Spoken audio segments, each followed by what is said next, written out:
Yes, again, we have the watch party live. Let's get it. Let's get it. Yes, indeed, man. Ooh. So we still got some things we got to be looking out for, that I'm definitely going to be looking out for. Obviously, we want to be looking out for the competition. Competition becomes very, very important going forward. It's definitely not time to tune out. It's time to tune in. Because how we gonna know what to do unless we know what's currently on the team? So the focus shifts. You do got a 3% chance of making the playoffs. So obviously we don't want to focus too much on something with such low probability. So most of us gonna be focusing on the future, as we should. I don't think Imp gonna make it tonight. He sent me a text. I don't think he gonna be able to make it. But we gonna still keep the watch party going and get into it and learn as much as we humanly can about our team. Be right back. I don't really know still. See the glow up and I can't believe the glow still. Me plus me, that's a whole. Yeah, yeah, yeah, yeah. Whoa, ballin' like it's game time. Locked in when it's game time. Yeah, I'm ballin' like it's game time. Locked in when it's game time. I put in work, couldn't wait for mine. I got 9, couldn't wait in line. Game time, game time. Locked in when it's game time. Shoot from deep like Curry 3. And I go beast like 23. 10 toes down, glued to the concrete. And I do me, keep to myself to find my peace. Been ballin' a little bit, woke up feeling rich. Still remember days I had to grind to get a cent. Still remember days when I spent a penny pinch. Now this bank account is lit and it's up and it's stuck just like Cardi said. Same faces around me and it's hardly friends. Saying how you do it but you hardly did. Fibbing on the ground, yeah you probably is. Ballin' like it's game time. This stream is brought to you by BitUS. With BitUS, you can receive 150% bonus on your first deposit and 120% on your next 2 deposits up to $2,000 with promo code YouTube150. The kickoff has happened. Let's go.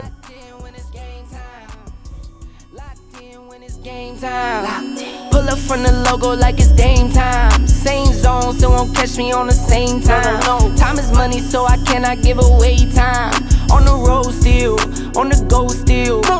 Humble, so I keep it on the low still. Say they know what's up, but they don't really know still. See the glow up and I can't believe the glow still. Me plus me, that's a whole lot of money. Wake up in the morning, I can smell the bag coming. Coach in the 3 house. whole years and these records keep running. Don't talk to me if you can't match the numbers. Ballin' like it's game time. Locked in when it's game time. Yeah, I'm ballin' like it's game time. Locked in when it's game time. I put in work, couldn't wait for mine. Oh, I got God, 9, no. couldn't wait in line. Game time, Oh, game time. no. Locked in when it's game time. Coach, I know you just saw the opening play. Yeah. It's all about testing will. They're gonna run plays where they're gonna get out in the open field and say we're gonna see if you want to be able to tackle. It's all about testing will. And you're not gonna gauge or come up to make a hit like every other team I watch, and you're gonna just sit there like Hooker. See how Hooker sitting there waiting. If you gonna play it like that, we're gonna run it back. We're gonna do everything, brother. Our safeties play the most unphysical sport I've seen. I watched football all week to try to give our safeties some type of credit, but I watch guys coming up and laying people out, and I see our safeties just sit back and wait. There's only one guy on our team that attacks the ball, and that's Overshawn. Everybody else sits and waits for the guys to come and run into their arms. There's no hitters. Well, and teams are gonna do very simple stuff, and they're gonna just they're gonna test our will. Well, I'm glad it was holding,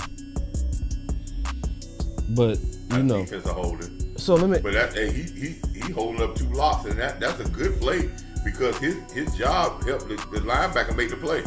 Yeah. What Mozzie did help the linebacker make the play. Yeah, he did. But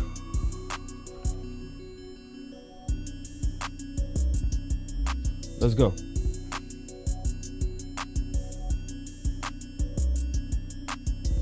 So, what are some of the things you want to see, Coach?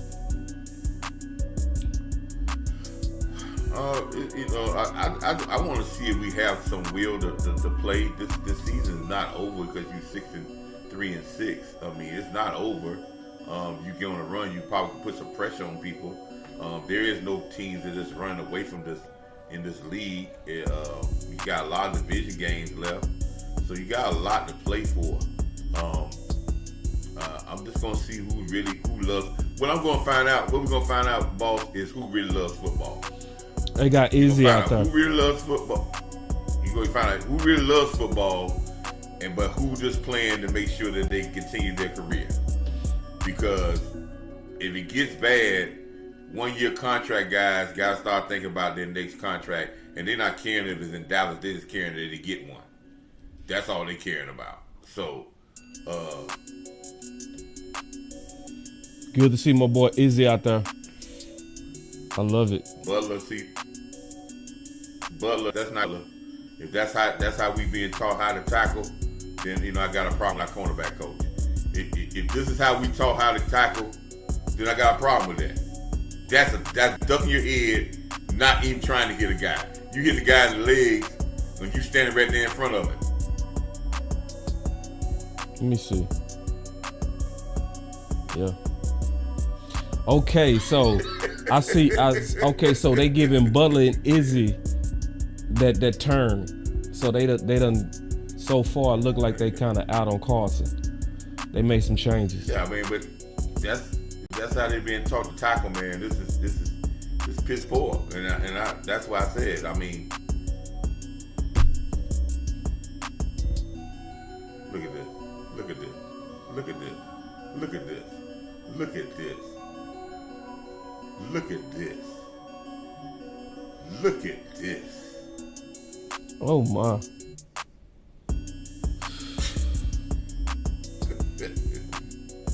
Let me tell you something, people. A couple of free agents here and there this year would not accept this. Look at this. Look at Wilson. Look at your safety. Look at your free safety didn't even touch the guy.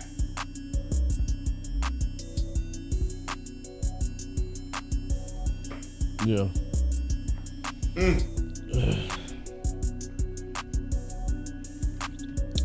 So right now, safety play looks like it's a problem on that back end tackling. And Texans basically ran at us like we gonna have our way with y'all. Yeah, they're gonna do the exact same philosophy where they're gonna say, let's put it like this: when you self-scout the team, you say, how would I play the Cowboys? Nothing flashy, we just gonna test their will. We can see on film that their wheel drops after they get hit in the mouth. We're gonna see if they're a physical team. They may stay with us early in the game, but their conditioning is not really good, and they'll wilt in the third quarter. If we jump on the face, punch them in the face right quick, they'll bend and break. Plus, their team right now is really reeling right now because they feel like they're down with their season. So that's how you attack these type of teams. So and one thing I can say about this, boss, if you was a physical football team, right? If that was your nature, you could get through some of this because you go out there and you still gonna be banging heads, right? But if you're a finesse football team, you go through this type of stretch, it's hard to turn around because you can't lean back on just being out there hitting people. you got to lean on trying to trying to out finesse guys. Guys are going at you like with confidence. So again, boss, like I said, what I'm looking for is see who loves football, who's really dedicated to football because they're gonna fight through the adversity, and we're gonna see who's gonna play really hard. And those are people gonna be the keepers. And there's gonna be some people that guys gonna say, hey man, we should keep, but may not need to keep them. Good to see that Izzy showing and early. What I want to always see out of my corners and secondary players, I want you to win at least 50% of your matchups. The receivers go make plays. Receivers are some of the best athletes in the world. I just need you to win at least 50%. I need you to stop them at least 50% of the time. So kind of like to see that Zimmer's out there making some changes now. I do love what Kilo said, my boy Kilo said. They rotating corners instead of who they actually need to rotate safeties. Yep. And I say we need to kind of get loud about that because it did get loud against Carson the last 2 games, and I think that was appropriate. And you seeing those changes, we got to now get even louder about safety because during this window of time, it's a 3% chance that we're going to make the playoffs. So obviously that's very unlikely, but we can self-scout and we can put the pressure to see those guys we need to see before next year. That's true. Boss, you are so true about it. But Coach Marv is starting the campaign right now, and we hope Cowboy Nation gets behind him on this. I don't care about the players. I don't care about free agency. There is no salary cap in coaches, and as a Cowboy Nation, we deserve to have the best coaches in this league because we got the richest organization in the league. And if there's a coaching change, there shouldn't be no problem with paying top dollar for the best. You can't use the salary cap as an excuse. So there shouldn't be no question about top dollar for the best. I think we need to keep chirping. I'm liking this. I like the fight. I knew that Texas was gonna kick in. I knew it. See, I told you about this Texas, man. It's serious. Football is serious in this state. I knew these boys was gonna hate each other. I knew it. But one thing I don't like about pushing and shoving. Most times the person who's pushing and shoving, he getting his ass kicked physically on the field. Now he try to push and shove. Let them be the one put that. Show me that a guy ain't gonna run 40 yards down the field without nobody touching you. Ain't putting your hat on him. Cause this don't show me nothing. Yeah, I'm actually looking at it. It ain't really nothing. It's very actually weak. It's actually this don't show me anything. Yeah, this is soft. It wasn't even no real big hit. It wasn't nothing.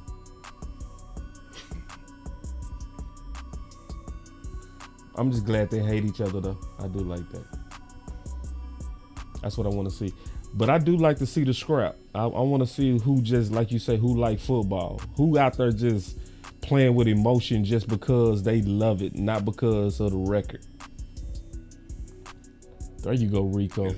Rico getting better and better. Rico is getting better and better. As he touched the ball, I'm seeing his vision get better. I'm seeing Rico is picking it up. All right, we out the gate running the ball. Let's watch the line of scrimmage, people. And this is why CD Lamb, I understand CD Lamb.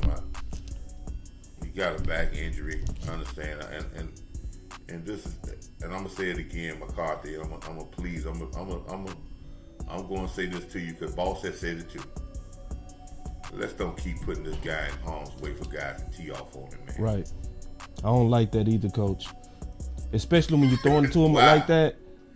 Your linebackers is. Why you giving the guys a chance to say, hey? They can tee off on TD. Yeah. I hate that. That well back. That ball live. I can't stand well back. with CD. If you give me the right frame, I'm cool with it. Yeah, give me another. Give that to my man. What's the guy that you brought in here? Let's don't get these out. See one. Look at the tight end out there block. Look at this. Watch the first block. Whiff on the block on the tight end out there. Let the guy get up the field. If he would have caught the ball. See, these are the type of things nobody watching in film. We talk about other things. Yeah. But outside the numbers blocking is horrible. Yeah. Look at this. Listen, you got this, when you get guys getting hit and your best lineman standing up there watching the guy put him on his back, we getting no movement from nobody. Let's watch the film on Tyler Smith on display. There's a double team, and there is no movement. The guy's still standing in the hole.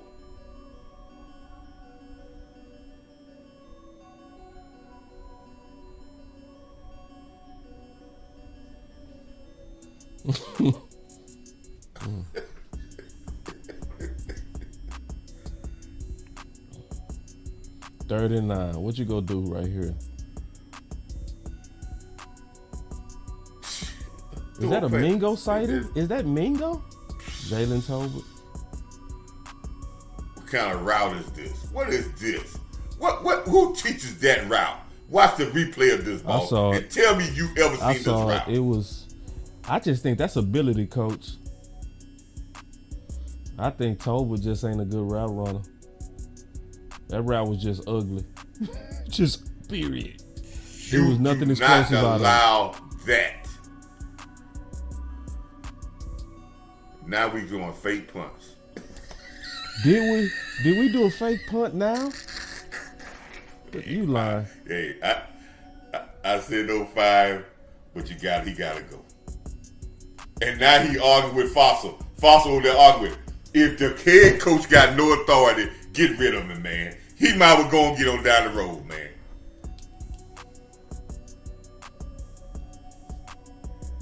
If he didn't call this, he might well go on down the road, boss. Fake punt. Look at Dak Prescott. Dak Prescott up there like, what are we doing? See, I'm telling me, what are we doing? Hey, coach, and they used to getting mad no more. He gone. He gone. We might as well just he out of here. So we gonna give our defense a short field. Big Top say ball game. And now this and let me explain this, fellas. And let me explain this.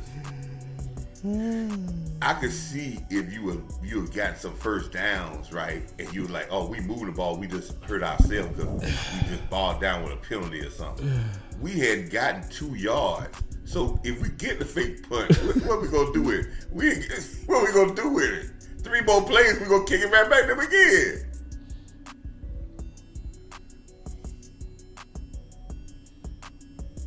Good job, Olsen.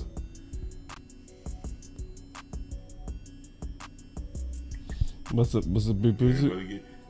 Somebody say game over. Yeah, Olsen gone. That's sad. We ain't gonna see Olsen next year. I ain't paying Olsen. He'll be ready. He'll be right down the street. He'll be right in your division too. You think he going to Washington? I already got the word on that. They coming to get him right off the bat. Coach Q say fire McCarthy now, take his head seat. Yeah, we need to go ahead and cut the head off the snake. Really do. Cut the head off. Nobody ain't gonna tackle him. Look at this. Nobody hit. Look, that just one easy. All that should be people putting pads all over this guy, and we got guys now. That's one thing I just can't stand, man. I can't stand a team that don't want to be no hitters, man.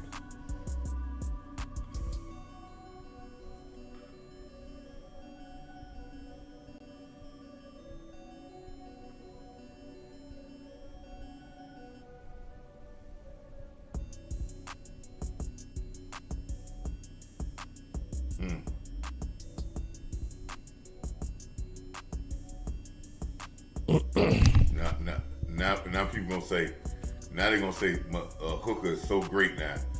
He didn't do anything. People were standing there. The man threw the ball right in his hand. If the receiver was wide open, the pass was just that bad. He threw it right into Hooker's hands. Watch the replay. He didn't even move. But they're gonna say, "Oh, he got an interception." Yeah, that's gonna prolong the mother safeties. Mm-hmm.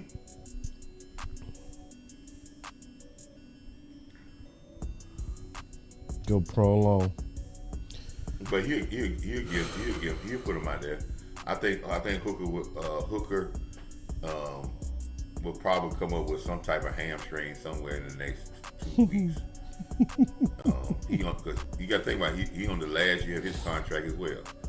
So they understand the game. They understand the game, man. They understand the game. Man, shout out to all the people, man, that's hanging out for the watch party, man. This is almost torture to a degree, just a little bit for those who love their team. It's like, damn, man.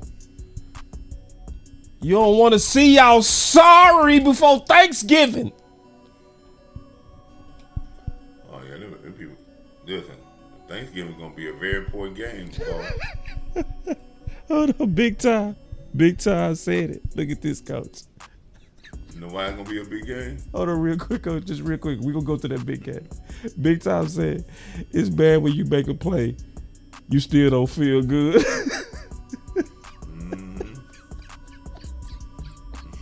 Ah! Hey, Hooker make an interception. Coach say it went straight to him.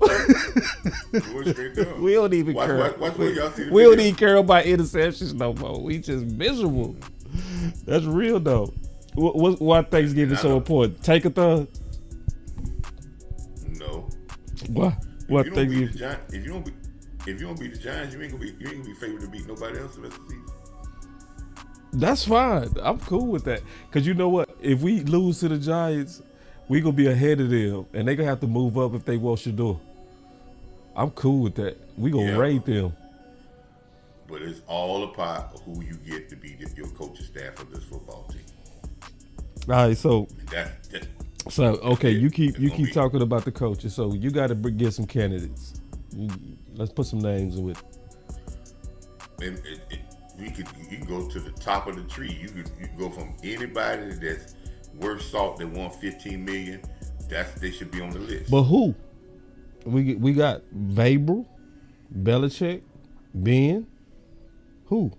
All them talking about $15 million. Yep, those players, those people are on the list. And not only the head coach, who they're gonna bring in the assistant coaches. This is where we talking about spending money. This is where they got to spend money because they hadn't spent money in years.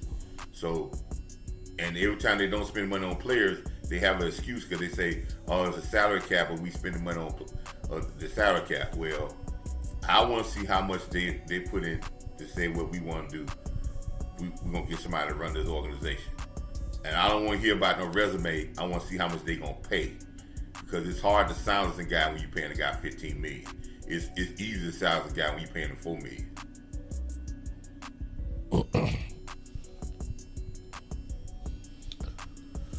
Yeah, so I know you big on coaching, and I think some names out there that we could consider will definitely be Belichick.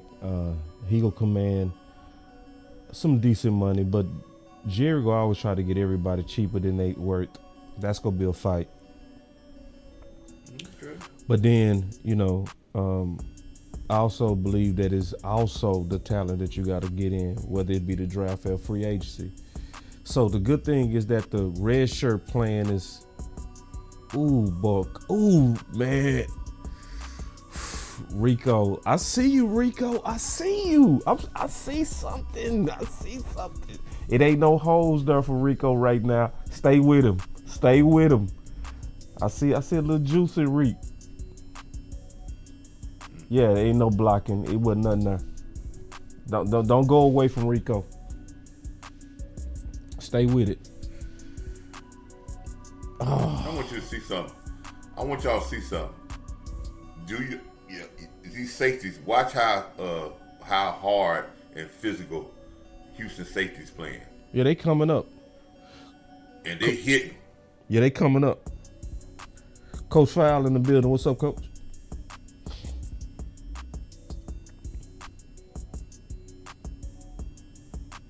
Please stay with Rico. Don't go away from it. I see some juice in that boy. Well, they threw the ball to the safety. We come back and do the exact same thing. The cornerback can do that. You just throw the ball right to the bag. Stingley. Yeah, it's confused, man. Everybody confused, man. There's no.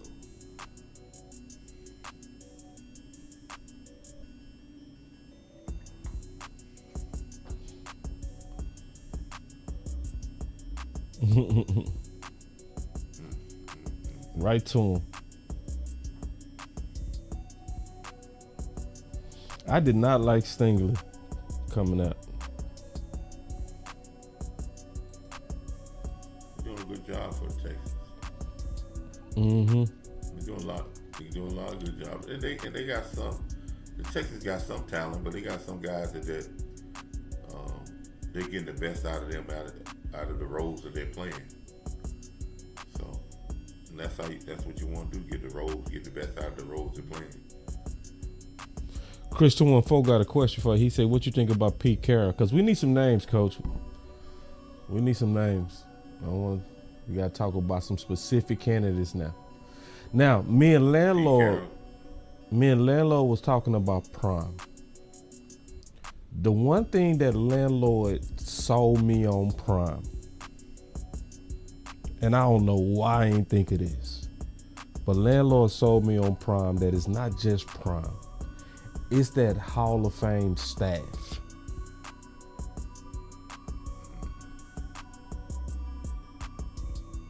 And I love Prime, and I think it may take Prime about 3-4 years for him to get to where he needs to go with his team. And it's about who his staff gonna be. And there's a reason why Prime said he's always gonna be a college coach. There's a reason why, because he understands the way you can maneuver and you get to pick your own players. NFL is not you get to pick your own players. More of a mental type game in the NFL than it is in college. Because college you can bring in and say, hey, I'm bringing a whole new set of guys. In the NFL, it ain't but so guys know it ain't but so many people you can bring in. And I agree with this. My boy Brian say Prime will bring in mad free agents. I agree with that too. He go recruit his ass off easily. Yeah, but it's still yeah, he gonna bring in free agents, but it hadn't been a team in this league in the NFL that won with a bunch of free agents. Say what? You gonna have to get it hadn't. Say that one more time. I want to make sure I understood you. What? It's not been a team in this league that won with a bunch of free agents. Oh no, that's not true. Philly won their Super Bowl with a bunch of free agents. They sure did. Who? They had Foles, free agent, Jeffries, free agent, Ajayi, free agent, Blunt, free agent. Yeah. Jeffries was drafted there. Jeffries came with this as a trade. No. He was a free agent. He was the number one free agent receiver. They won their whole Super Bowl. I'm not even gonna count Foles. Foles was a guy that came off the bench and he brought it. Why you can't count him? He was a free agent. How you gonna say we ain't gonna count him? Okay, so we count guys. They won their whole Super Bowl. Then we can say that was a great move by them. They won. You said no team did it. I'm telling you, a team that did it. Okay, I'm saying that team didn't do it.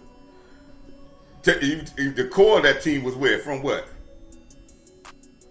All right, I mean, the core of that team is free agents. Hey, let's say, like Boss, they had like long. I said earlier this year. Yeah. Like I said earlier this year, I didn't have to say that it'll come through.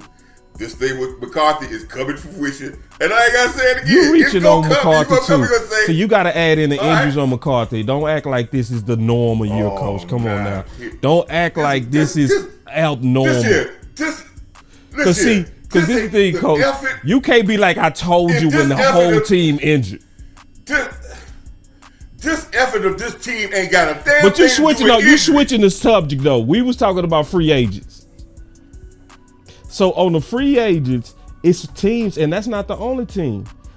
The Rams did it too. How they did? Yeah, free agents. They brought in a free agent quarterback, didn't it? No, they got him. Yeah.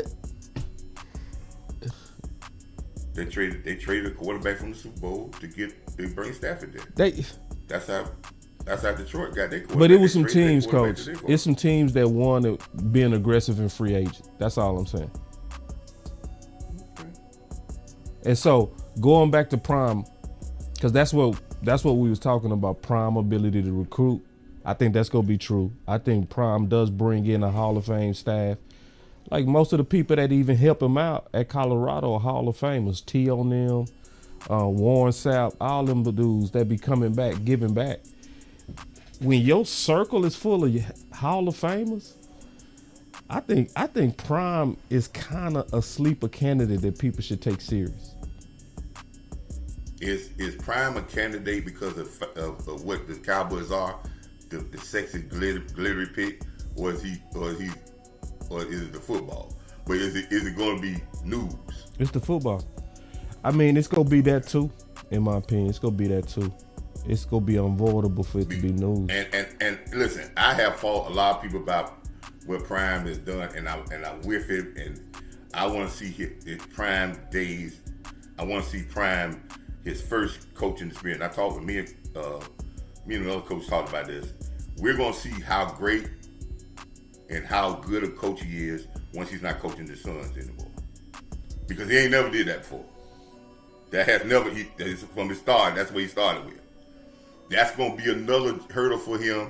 And he's in a good, and I think Prime is in a good situation where you're not going to pay him cheap. You're going to have to pay him a lot of money. And you're going to have to let him have, and he's going to want to have total control, because in college football, the head coach really got total control of the whole program, of how things go, when the people eat, how what's going on. He has got total control of the program. And in every situation he's been in, he's had total control of the program. That would be different in the NFL.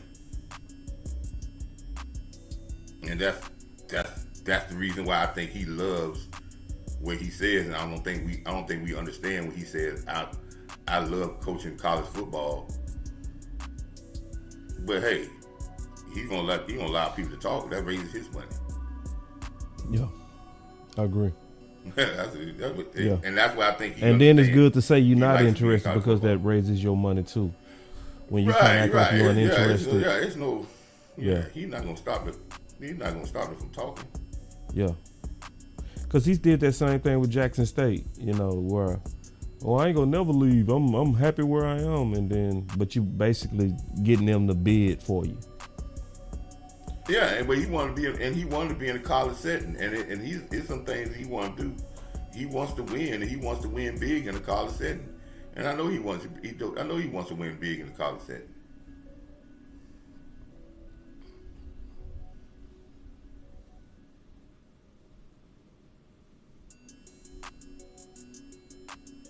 But so far as I'm analyzing this game, it just looked like, as I'm analyzing this game, it just looked like they got more talent than Dallas.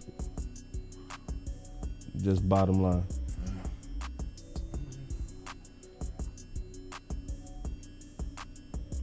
Yeah, I like the defense though. Tate, you made a good point on Zimmer. I wonder is Zimmer really getting the first shot? I don't think Zimmer, boy, life ain't fair, boy. Whew. Life is not fair.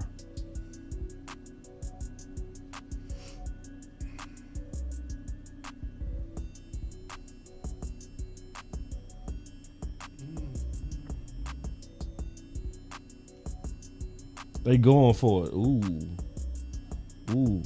Let's come on, man. Bow up on something, Dallas. Let's go. Show me something. Show me something. Show me something. We lost containment. That's on Diggs. Look at these defense back. That's on Diggs. They tackle like a bunch of punks. Anyway, I hate to say it that way, but that's how it is, man. They Hollywood for sure, man. That was on Diggs. He lost containment. He was the last containment. He came up like he would.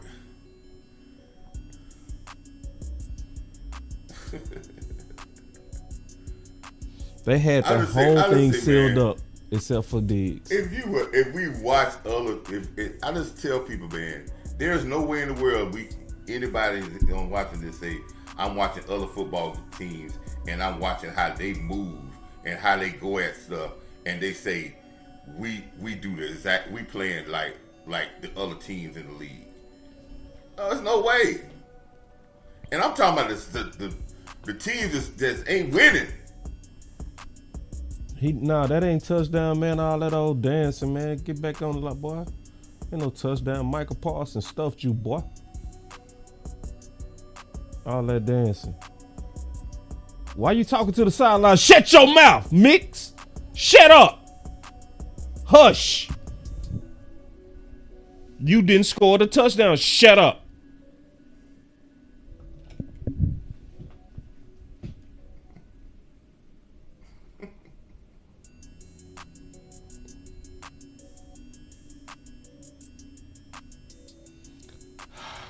Corners lost containment again. And then he clowned you. And he did the son to you. He sunned you.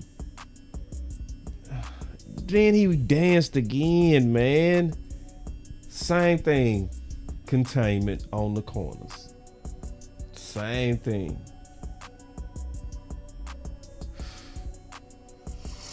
Then he just do the son on you.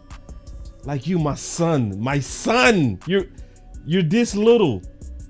Damn. Just talent.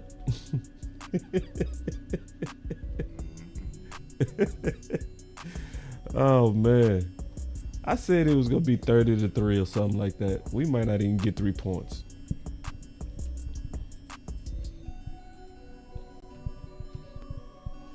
It's sad when I'm looking at the chat and we laugh, and I see a lot of laughter. That means we've accepted it. We've embraced it. We've embraced who we are. We've embraced who we are. Huh.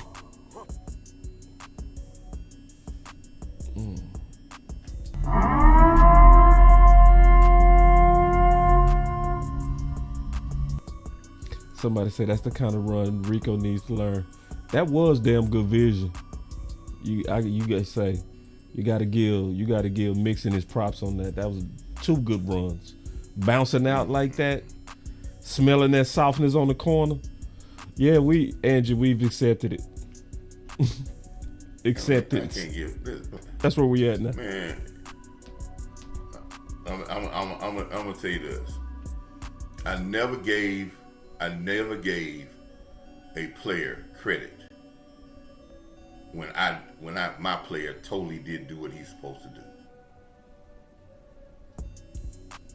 Now I may give him credit when my player did what he's supposed to do, and his ability to say, "Hey, I'm better than you." But when we totally don't do what you're supposed to do, I mean that corner has no way in the world. You're supposed to commit like that. There, you got 11 other guys in there. That comes where you say, well, one, not trust, or what? And by the time you get back out, what you did was everybody did their job except for one person. Yep.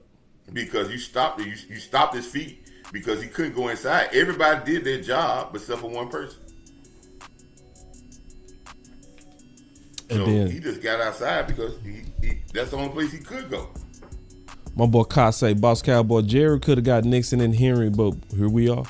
Well, I also blame, I'm going to be honest, I blame us, the fans, because we also bought into the committed doctrine.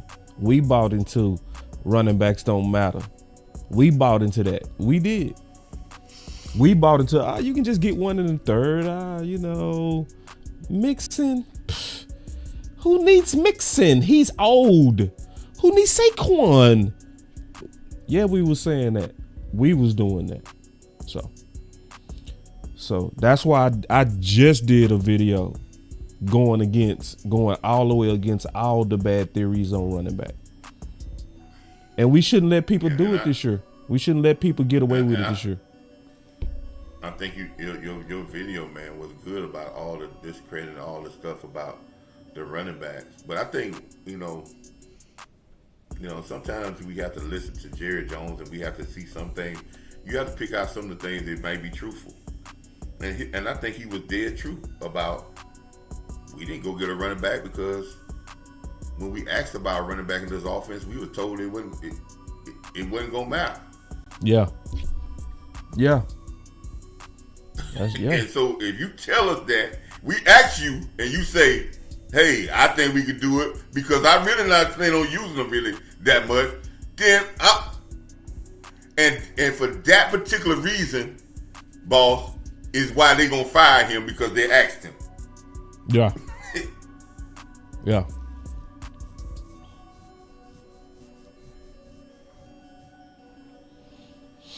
Well, this year, all I would say is Cowboy Nation, let's just put pressure and let's not fall for the doctrine that any running back will matter. Any running back will do. Because, see, them people not giving up on that. They still... And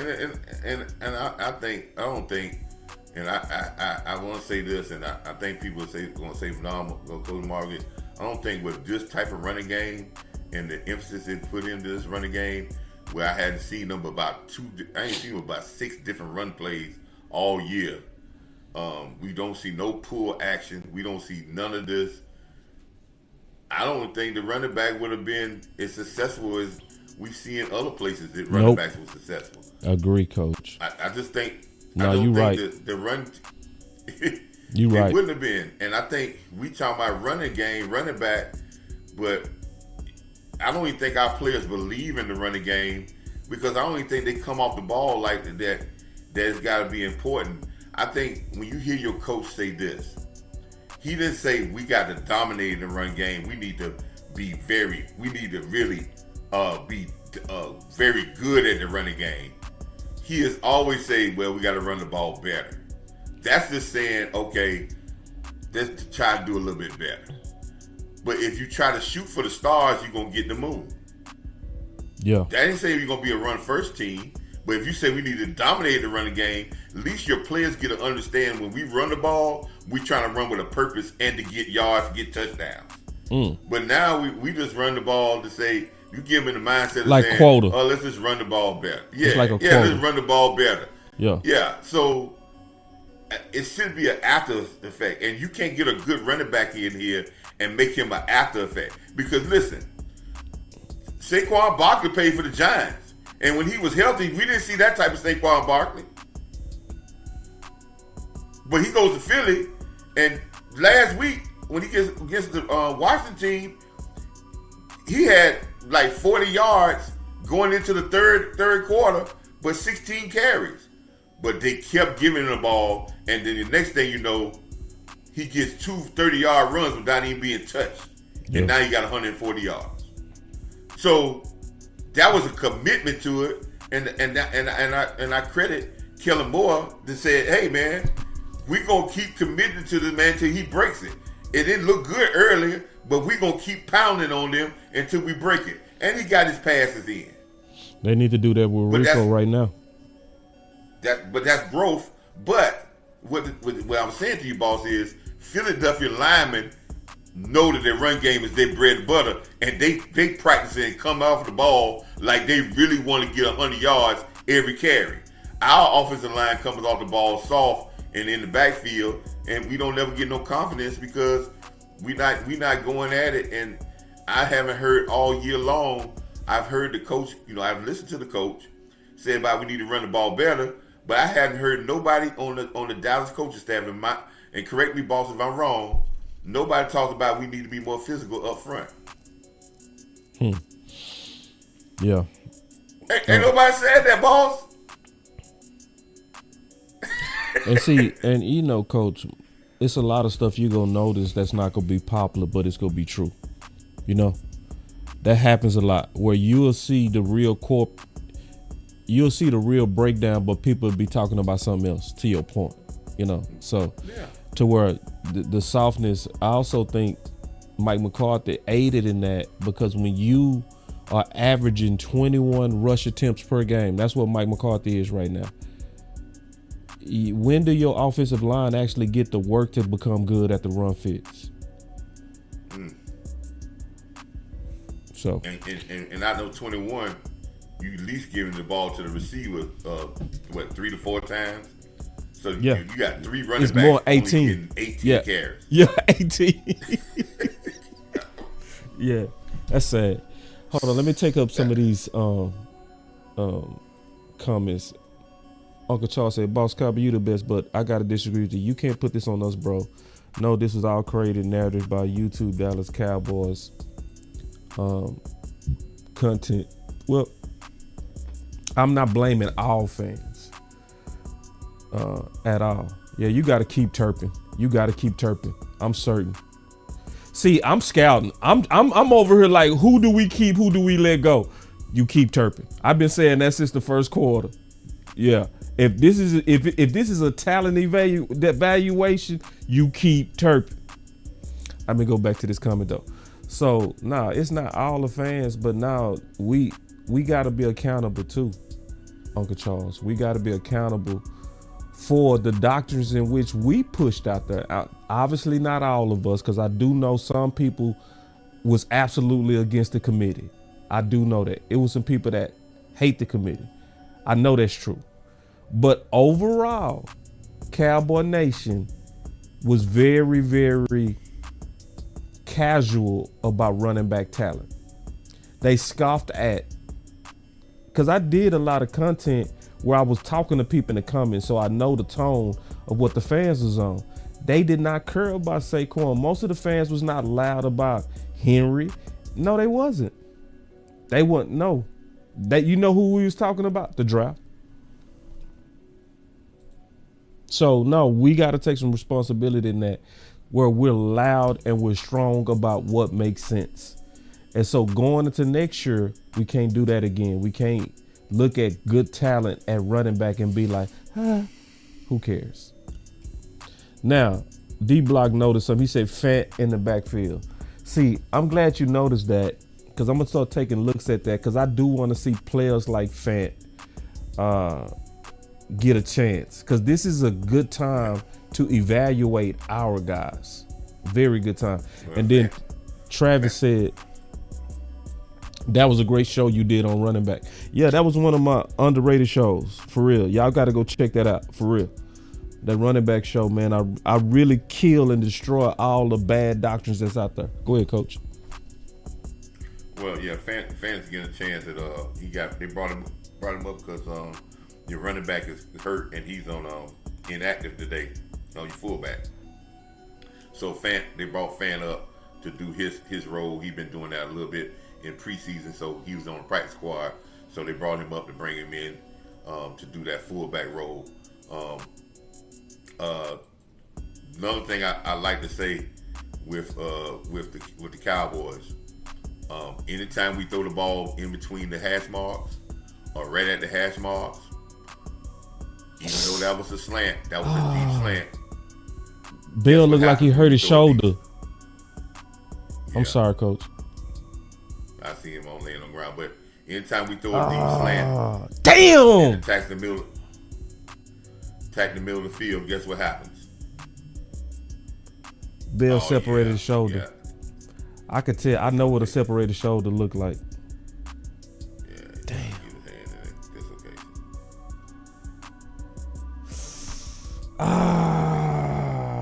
Elbow. It might be his elbow, boss. I think it might be his elbow.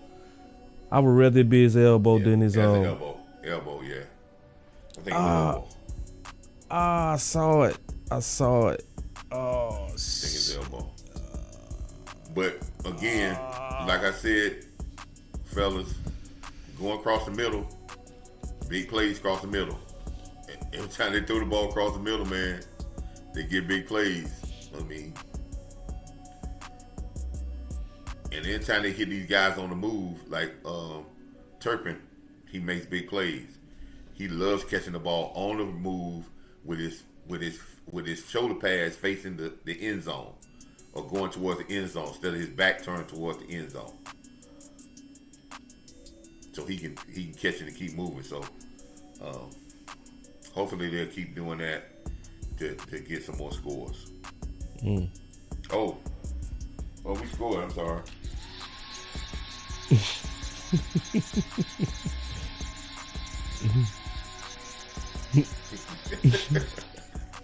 Yeah, that's where we at. That bubbles. Yeah, we scored. That's it. Hey. But yeah, we want to see Turpin. But I listen. Listen. I want whoever comes in here, I want them to be demonstrative of a leader of men and knowing what they want. They're gonna know what they want. They're gonna know what their coaching staff want. They're gonna know what plan they're gonna want. If I was coming here, I would say, hey, who's my nucleus, and whoever's after my nucleus, we're gonna build around that nucleus, and we're looking at personalities more than we're looking at talent.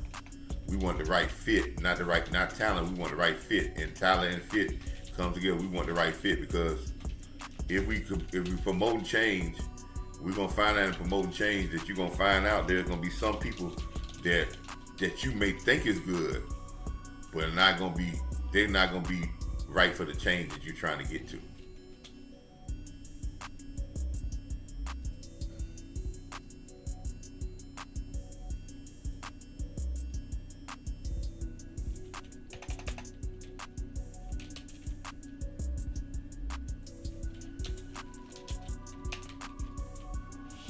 I'm over here on this Twitter. We're looking at these. If we're looking at this game,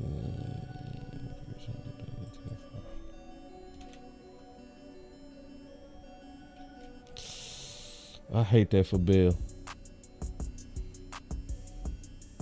Oh, he looked like he messed up. Oh my God, he looked like he all the way jacked up. Remember, shoulder is gone. Or elbow.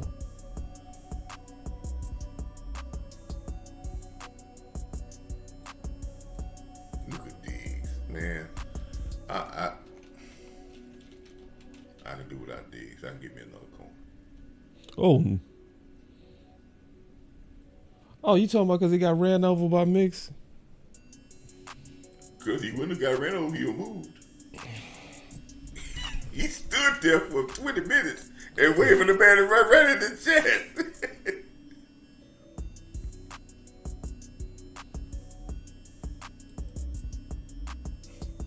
All right.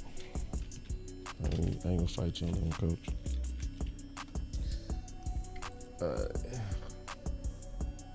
Damn, man, that bell hurt. That hurt. I real like. Yeah.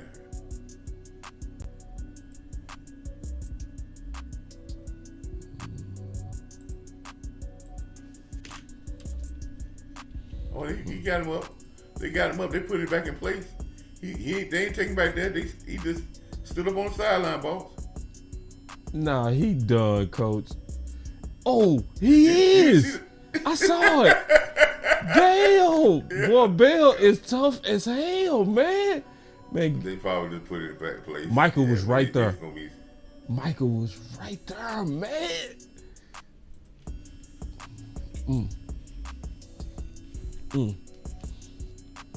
Keep fighting, Dallas. Keep fighting. I like the defense. I always like the first half defense. Man, if the defense can put two halves that boy Michael Parsons, boy, he bit that corner so pretty. That was pretty. That was beautiful. That was worth it. Look at Wilson just now and what he did just now, boss. Tell me that this is pitiful, man. I saw it. Man, no, coach. No. Listen, if anybody deserve grace, coach, we gonna give Donovan Wilson some grace. All right, but you right on that play. You right, coach. On that play, you right. But we know Donovan Wilson the dog, coach. We know that, so we ain't. I ain't gonna let you put him in that one. I ain't gonna let you put him in the category. So no.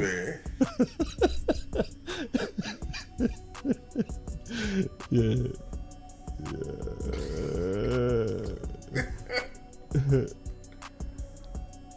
Boss, if you sit in the film room, y'all watching film after the game, and y'all see that, what would everybody say? We would laugh. Come on, man. We would definitely be laughing at that. Like, what you doing, bro? And then we got us a super chat from B Bird. He said it was wishful thinking doctrine. He talking about the running back. Yeah, it was. Oh man. Oh, B Bird. Yes, it was. It was all. Oh, we just need a committee, man. Just give me a committee. We're gonna be fine. We're gonna be fine. Just give me a committee about it. Go ahead and take him on. Take him on out of the game, man. Take Diggs on out of the game, man. You know, tell him, you know, he go 10 on 7 league, and then he could be all right. Man, no, coach, I ain't gonna let you do that to Diggs. No, coach, no. I mean, it's just plain and simple, man. See, let me go look at that play again. Let me go look at that, coach. I want to make sure. Holding.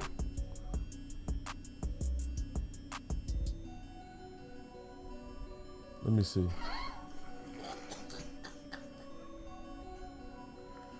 Yeah, it's holding. Yeah, it was a slight hold. No, they called that on Dallas. They call holding on Dallas? No, they called chop block. Overshawn ran through the low legs of the lineman, and you can't do that. They made that rule. That's right. You can't cut them. Yeah, you can't cut them. But this right here is just a missed tackle. This is just a missed tackle. That's all that is. They called. And wasn't even a hard missed tackle, boss. Listen, this ain't a hard missed tackle. He just say, man, I'm just gonna run right through this. That's a bad call on Overshawn. Yeah, I mean,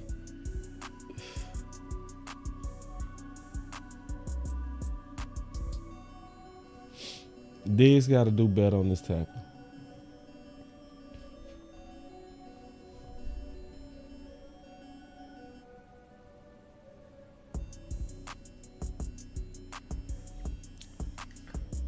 No pressure whatsoever.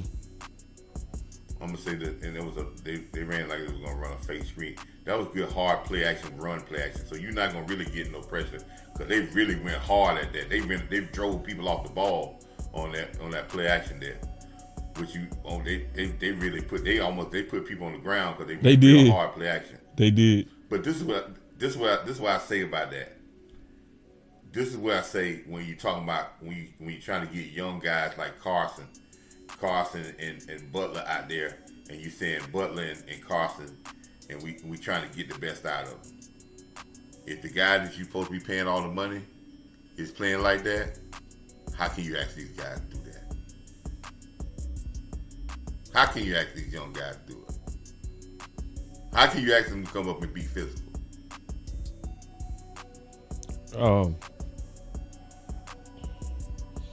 I think you kind of overreacting, coach.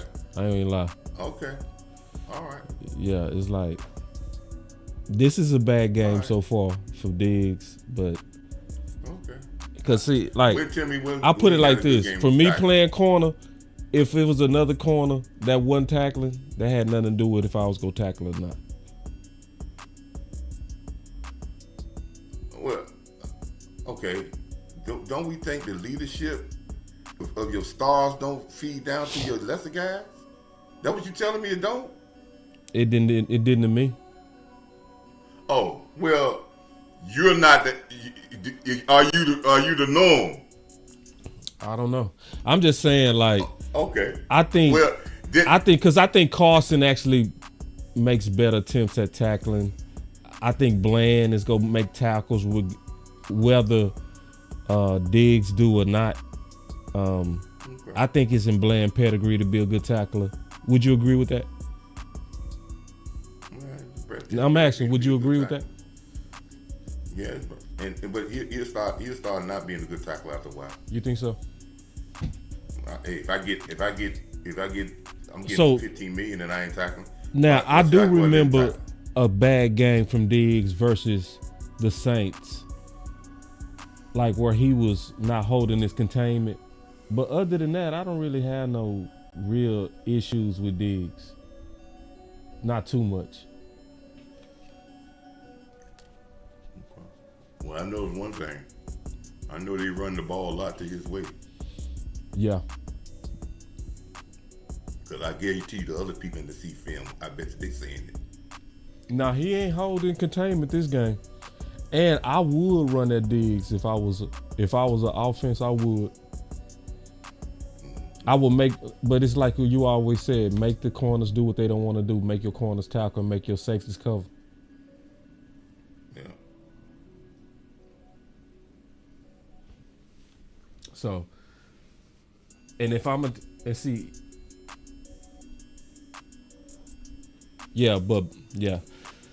but the corners, yeah, they got to tackle better. They do. This is not a good half of tackling from Diggs. I wouldn't say it's trash, but it's not good. Would you agree with that? It's not trash, not good. I mean, no, it's not physical at all. I mean, yeah. And I mean that's it, and it believes it. I mean, if you're leaders, and he's supposed to be a leader. If your leaders, if he ain't physical, most times the rest of the team ain't gonna be physical.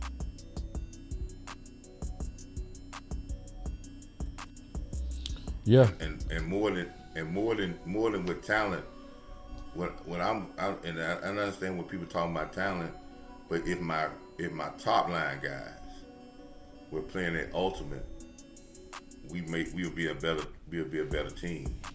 But my top line guys are not even playing well. Yeah, you got to come up and make them tackles. Period. Because then the worst thing is a narrative will then get built on you. You know what I mean? A narrative will get built on you. The people will be like, you are soft, you don't tackle, and teams will go at you too. They'll be like, yeah. If you need to run the ball, run at the soft corner. That's true. Because at the end of the day, man, all you got to do is get that guy on the ground. At the end of the day, it ain't got to be no big physical tackle. It ain't got to be no aggressive tackle. It can be a shoestring tackle. Just get that dude on the ground. Yeah. Coach Fowler saying the same thing. Cause it is a mentality though. Like I never had people run to my side. That never was a thing. They tried it a few times, but they never was like, we gonna keep running over there. That never happened with me. Never. Cause I was gonna keep containment. I promise you that. I promise you. Like, man, please. I was gonna come up. I guarantee you that. Now, I can't act like every time I came up it was successful. Cause sometimes it was the laws of physics. You know what I mean, Coach? That's right. Yeah. This dude 240, you 160. Shit, you came up, but you know, you just. Yeah, I mean, it's a lot. But you know, guys. I always tell people, you know, defense. The guys on offense know what defense they're playing, and it's not about them getting yards. It's making them feel you. Yeah. If you make a guy feel you, he's after a while, he's gonna be looking to lay down. He's gonna be looking to get down to the ground instead of trying to get that extra 5 or 10 yards. Because he's gonna say, I got 4 and I'm good. You're gonna have guys gonna say that. I got 5, 6 and I'm good. But if you start running and the only thing you're doing is just trying to just push them to the ground or hug them to the ground, otherwise you're gonna get everybody running like they the Bo Jackson. They gonna just keep going and going and going, and you're gonna have big plays. And I think a lot of our big plays come is because a lot of teams get a lot of big plays on us because we don't engage, like I said, Boss, about attacking the football and making that tackle. We waiting on somebody else to make the tackle. We sitting there looking at it saying, okay, he gonna get him. And by the time he don't get him, he gone. That's just like when Dees got mad at the reporter because the reporter say he was jogging, which he was. He was jogging because he thought the next guy was gonna get him. And when the next guy didn't get him, he sped up, right? I want a team to say, hey man, we're gonna all go get him. And that's just the mentality within the football team.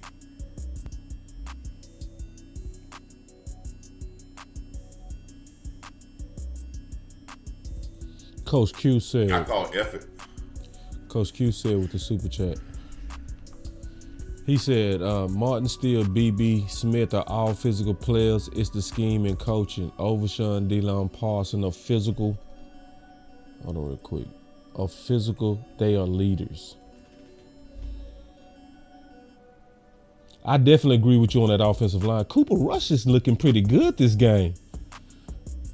Let's go, Cooper Rush. Cooper Rush, get that. Cooper Rush with that little zip. I see you, Cooper Rush. I see you. I see you, Cooper Rush. And then you got a little pushback by Matt. He said Diggs popped Saquon last year like he was a linebacker.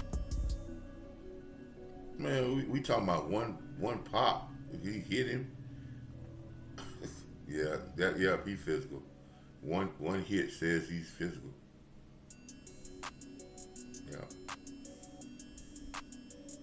Yeah. Yeah. Yeah, he gotta play better, bottom line. Because if you come up and make the tackles and you keep the containment, your name not in people's mouth. Period.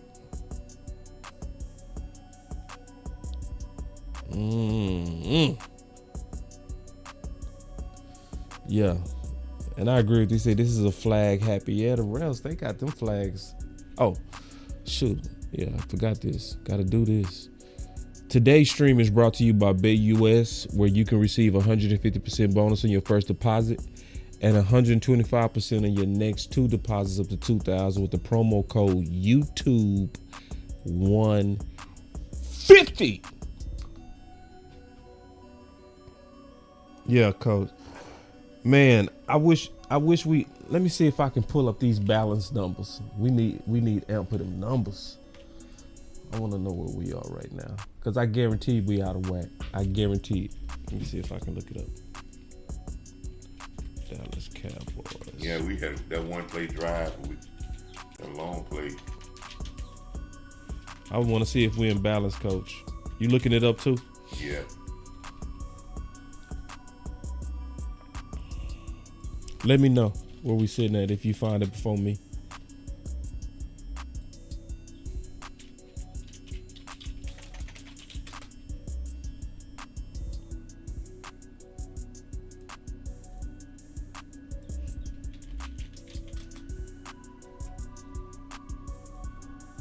Y'all let me know if y'all keeping up too in the chat. Where we at on pass attempts versus rush attempts? All right, and we got 8 pass attempts. We just got 8? 8 pass attempts and 5 rushing attempts. Okay. Rico got 5 carries for 8 yards, 1.6 yards a carry. I don't count the 1 carry by CeeDee Lamb. He got 1 carry for 13 yards. So we only rushed the ball 6 times. We're going to pass it 8 times for 102 yards. But you know, that was a long touchdown for the to Turpin. So they say Ferg got a concussion. Somebody say we're out. He texted me.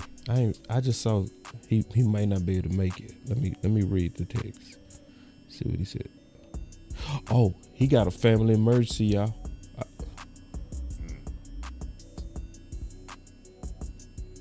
Damn.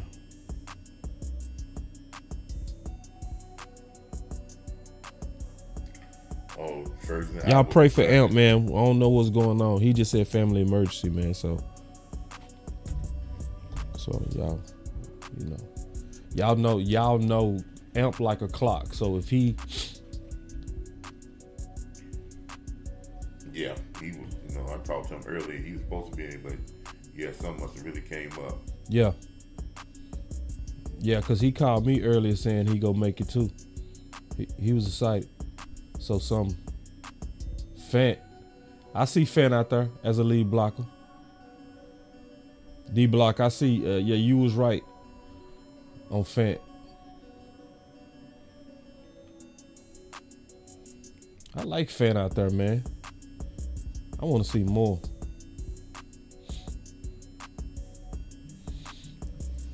Yeah. What's wrong with Brooks? Oh, who? The receiver. He might not be. Is he active? Yeah, nah, that's what I'm asking. What's going on with him? So we got us a Span Ford sighting. That's all people like Span need. You give Span that one crosser that might open them up for the rest of the season. I'm serious. That one cross. Well, he got a crossing. Yeah, Span that one crossing. Anything hitting crosses. Listen, what they're doing in this game, they complete the ball. They complete a ball, a good pass to CeeDee Lamb crossing the field. They complete a good pass with Turpin crossing the field. They complete a good pass with Span Ford crossing the field. These passes ain't outside the numbers. They're crossing the field. I've been saying it for all year long. Attack the middle of the field, cross the field, it opens up your game. Stop throwing the ball just on the sideline outside the numbers. Yeah, they say Ferg got a concussion. See, these young guys finna get some work, boy.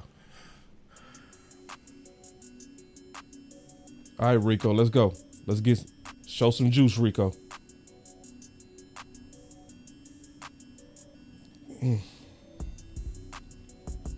I can't believe they signed Rico for $1 million. Oh yeah, he's on the. They can keep getting that undrafted free agent, man. Rico, he's been in Dallas for 5 or 6 years now, man.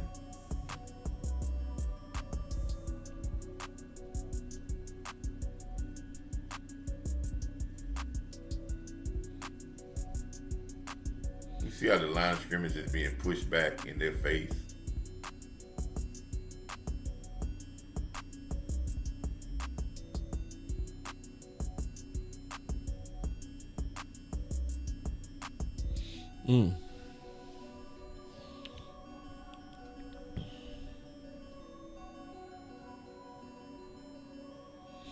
So Tolbert, what's Tolbert's future?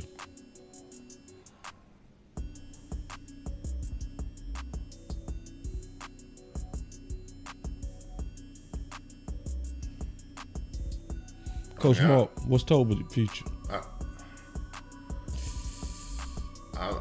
I think Tolbert's future is.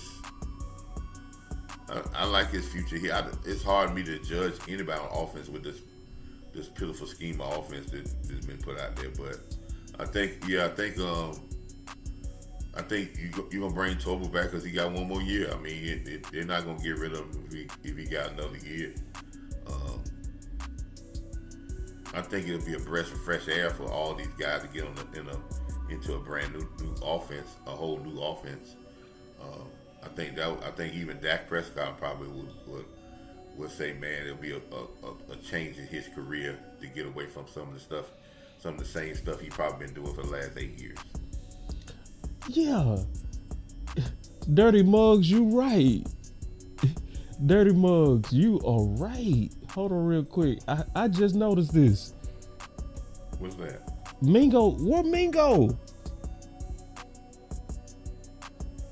He playing. I saw him on sideline. 80? He dressed. He was on sideline. His number 80? Yeah. Yeah, he was on sideline. He dressed. I mean, he might not be in the game, but he dressed. I mean, it takes. Listen, man. I never seen how long. Don't y'all notice? It take a lot. It take for this offense ain't that complicated, right? But it take a long time for us to ramp a play up. Don't it seem like it take a long time for us to ramp a play up? That's why I'm over here like, oh, he 81 on my phone. Yeah, it take a long time for you to find a package. If you were gonna give anything, why you don't give him those runs? Right. Just to get him acclimated into the game. You gave away a fourth, man. You need to have some kind of plan for him. He need to be touching the ball.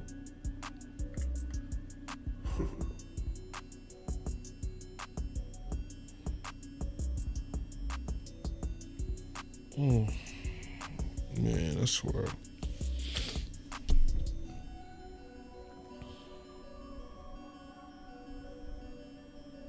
This said, if we said in the one name,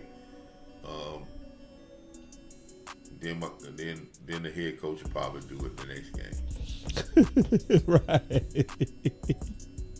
Ain't never seen a head coach listen to the fans and tell him how to run his own team. Man, I swear to God. I just ain't never seen that. I ain't never seen that before, man. Yeah.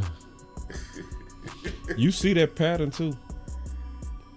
Nah, Yeah, see. No, this what the else problem. somebody said? This the problem right here, man. Somebody say Mingo is for next year. Nah, hell nah. Nah. We need to see what you about now. All this, we go buy you and just stash you. No.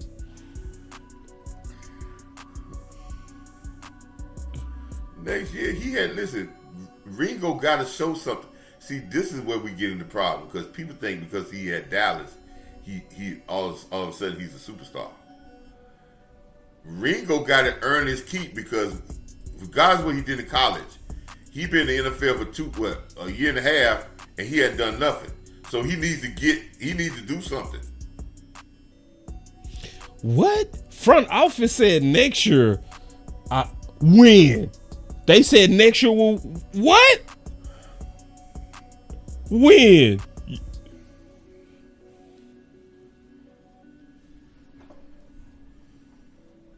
Man, we need to see Mingo now. You ain't gonna sell me on the guy that you bubble wrap. No. See, we can't let them do that. It needs to be. Steven said Mingo is for next year. Shit, I need to listen. I need to go listen to it. You might have heard that wrong. Cause that don't make no sense at all. Hell no. You don't get no player and bubble wrap him with 7 games left.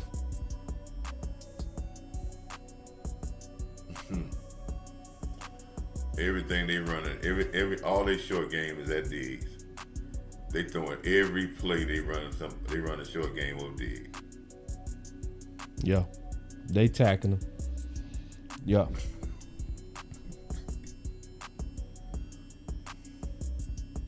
So you won't get no interception. We ain't gonna throw the ball down the field, and we gonna throw it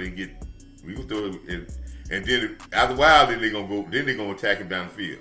After they get him finished, get him softened up. Good job, Kendricks. And nobody and people don't even come to people come to you. Got to go to people. Boss, that goes back to what I was saying earlier. Remember we talked about this 3 or 4 games ago. When a guy make a play, he celebrates by himself. Almost. Yeah.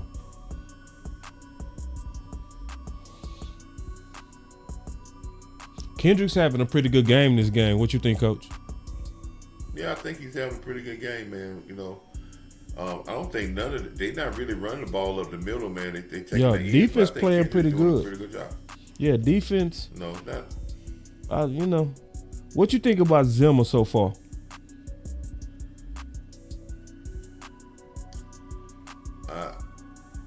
I can say this is not his type of team. He probably thought this team was a more physical team than what it was, and really nothing he can really do about it. You got to go with the hand you dealt, and maybe y'all might be right when you talk about physicality. I don't think he had the physicality people that he wanted, and then the injuries with trying to get out of rhythm. But I don't think the defense has been.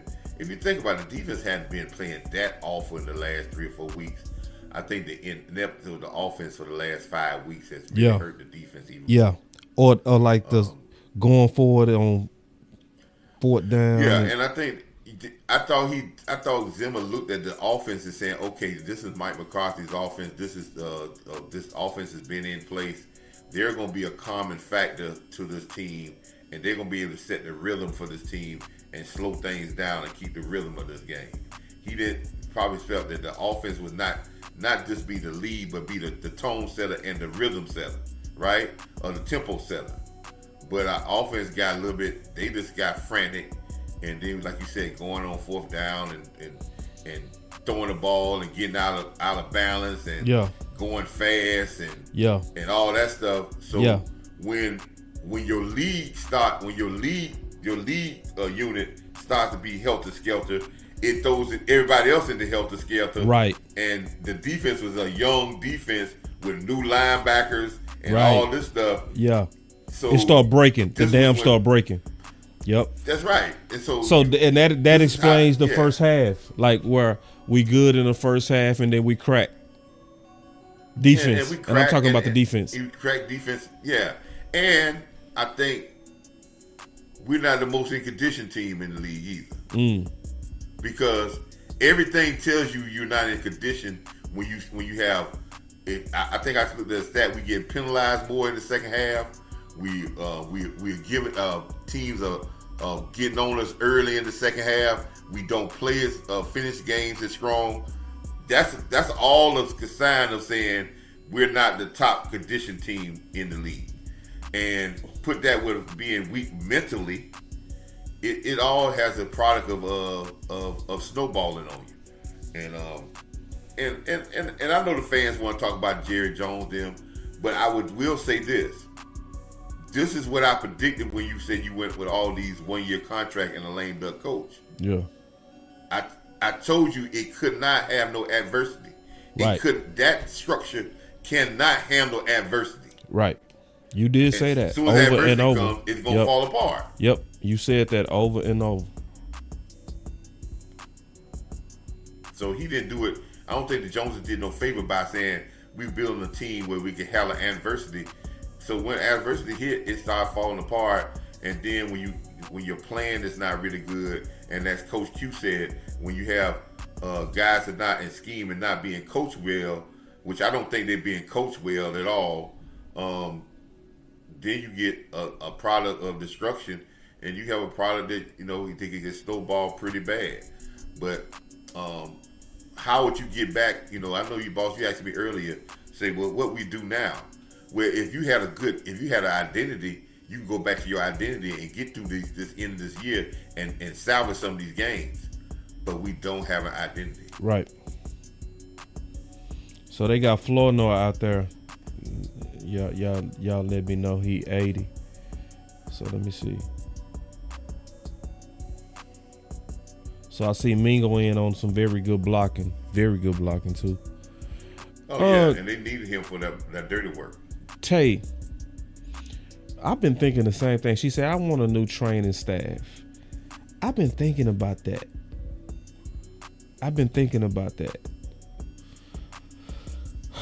Or is this a one-off year? Because you could also say that we had 3 good years of health. Oh yeah, we had a lot of good health. 3 years. I just think, we had a lot but I would say this though, and I believe she said about the training staff. I just think we just need to work hard. That's you think so? Huh? I just think we need to work hard. Okay, explain that. We got to work hard. Explain that. Our training camps is bland. Oh, okay. Yeah. Our training camps is bland. You think it's the foundation? You think it's the foundation of training? Yeah. And this is why I can say it, and it's easy. And I'm not gonna say talk bad, but it's a very easy thing to get caught up in. Think about this, Cowboy fans.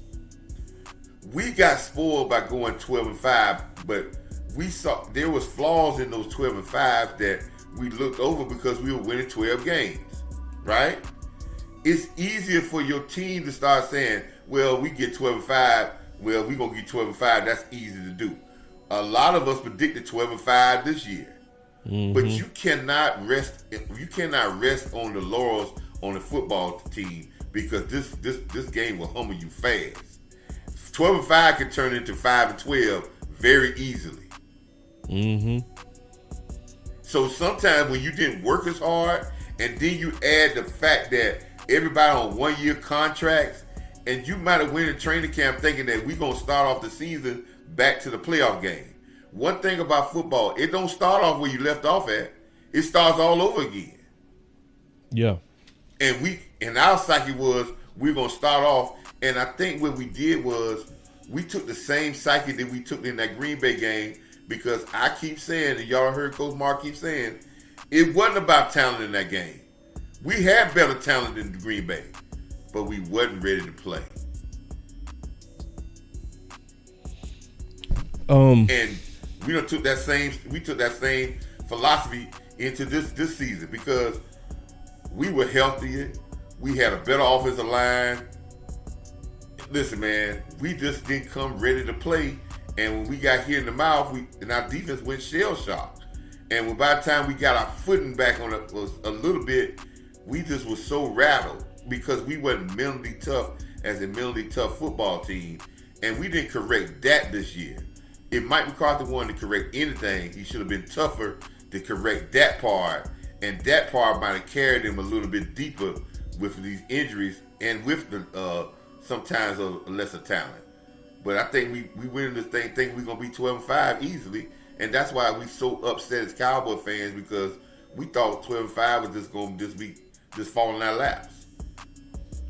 And that's not how football works, man. Yeah. And so you got a little bit, some coach pushing back at you a little bit. He said, coach is wrong. We are penalized more in the second half and the game due to hero ball. When you get out of scheme and yourself equals penalties. He said that on the super chat. Anybody can tell, if anybody knows football, one thing that causes penalties more than anything else, what causes hero ball, what causes being out of place, is because you're tired and you're starting to guess. You starting to guess, and you one step behind.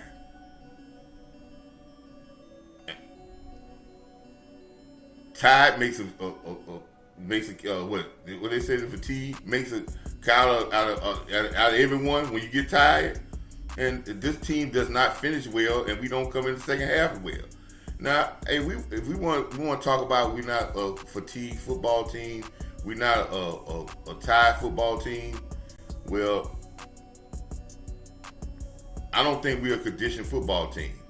And I think we'll be a different football team with a different. But I just think we just got a little complacent, and I think we really started looking at thinking that we were going to just, on some cases, go out there and throw our hat down, and then injuries come along. We lose some games where we don't have the injuries, and then when injuries come along, we find ourselves behind the 8 ball, and then stuff started to snowball, and that's all I think it happened.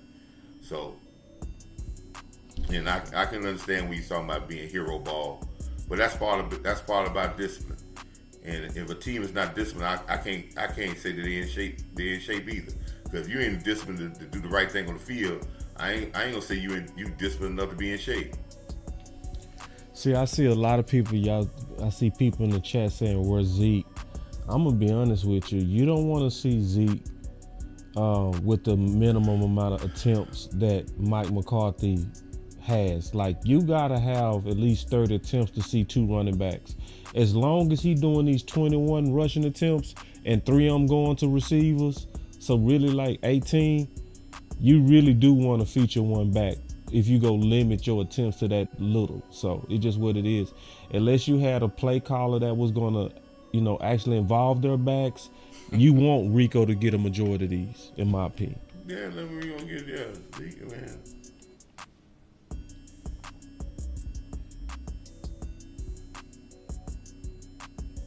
So, yeah, we don't lean on our backs enough to have 2 backs, to be honest.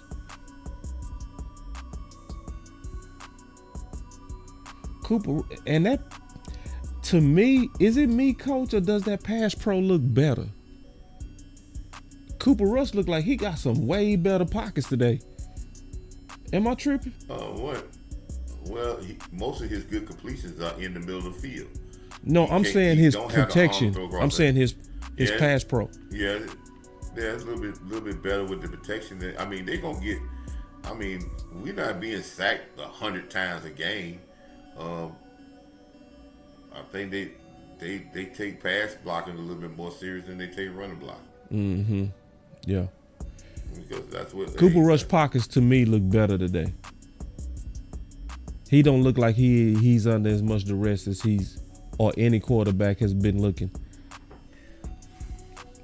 Got to catch that, Rico. But I would say this, man. If anytime you throw the ball 40 or 50 times in a game and you only get less than 21 points,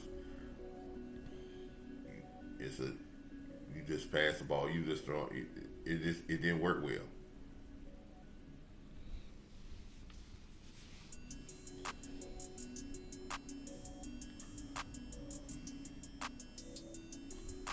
No, ain't no first down CD, man. I don't know why they just run CD on stop route. I don't know why. Well, I don't know if Cooper Rush can throw a seam pattern. Seam pattern, get him on the move, man. I would love to see him catch the ball on the move. I would love to see him on the offense where they got him catching the ball on the move. Man, he'll be so dynamic. If they put him in a Jefferson offense, I'd very rarely see Jefferson catch the ball with his back towards on a stop route. I'd rather see Chase. Chase don't catch nothing on a stop route. Everything he catches on the move. Mm-hmm.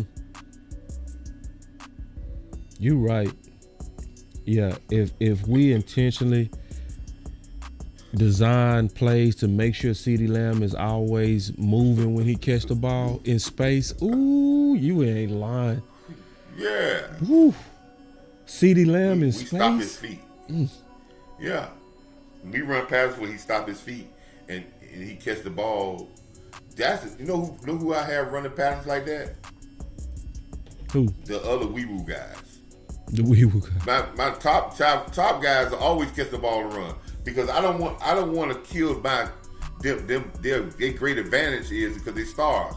So I'm not gonna give you a advantage while they gonna stop their feet because that makes you equal to them. I'm gonna have them always moving so they can always be better than you. They say Rush on pace for 40 pass attempts. Oh yeah, but we got to think he's gonna throw a lot of them now because it's inside the 2-minute warning. Come on, get on the line up, man. Why we walking? Yeah. Cooper Rush looks so much better this game. So much better. For real. I gotta give old boy his flowers. His ball look a little bit more zippy too. For real. I don't know if it's me, but it just looked like he put a little bit more zip this game than normal. I usually see very noodly arm. Well, he on target for 40 attempts, but he throwing. He on pace for 40 attempts? He got 20 now. Shit. He 12 for 20. Well, I don't know if it updated. He might be 12. Damn, Rico! 21. That's all good. Gotta catch that. See, this is the type of stuff you want to see. I want to see, do you got hands? Because I'm seeing some drop issues from Rico this game. It's all good. We need to see this. We need to know what you are. Cooper Rush is 13 for 21 right now for 161 yards. 160 yards.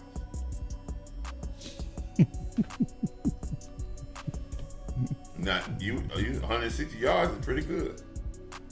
But Turpin catch was 64 yards. Mm-hmm. So he got 13 completions for about 90 yards.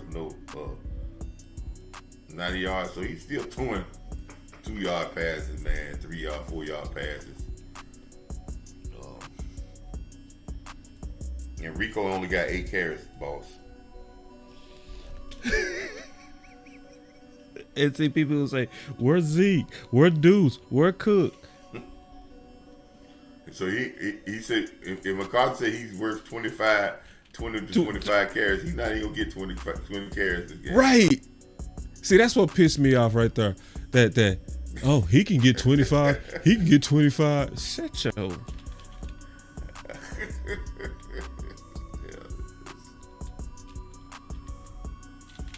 How many attempts, passing attempts Cooper Rush got? I figured that's gonna start happening. I figured that's gonna start happening. We think he's gonna kick it good. Eventually he's gonna start kicking them bad too. It's all gonna tone down, fellas. It's gonna be a rough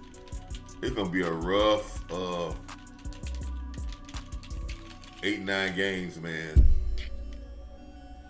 And see, when you say Rico got 8 rushing attempts, when I say this, people gonna say he ain't doing nothing but averaging 1 a carry, boss. You can't run the ball when they're averaging 1 a carry, boss.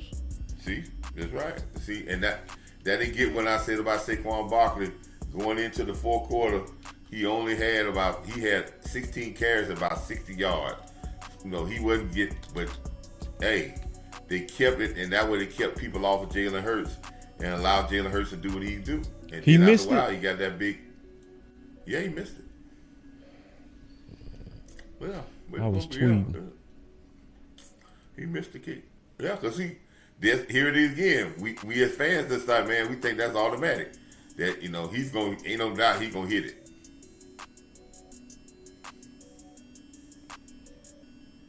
Damn, man. We could have beat this Texans team. I'm not impressed with the Texans. I'm really not. I could easily say with Dak, we're ahead right now. Texas don't look like nothing. This would have been a game we would have beat these boys.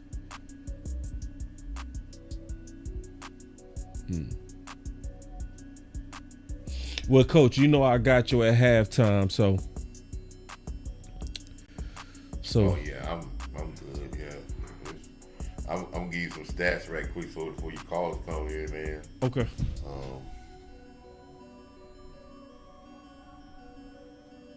Yeah, I agree, Angie. Facts. And see, a lot of people not saying this. This is what you. Yeah, That's why I wasn't falling for the. Ooh.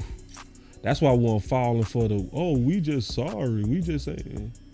See, and see, Texans are falling into the hand of pass happy. That's getting. See, they went to pass happy because they start respecting the Cowboys and say, hey man, this is where we're gonna beat them down and we're gonna try.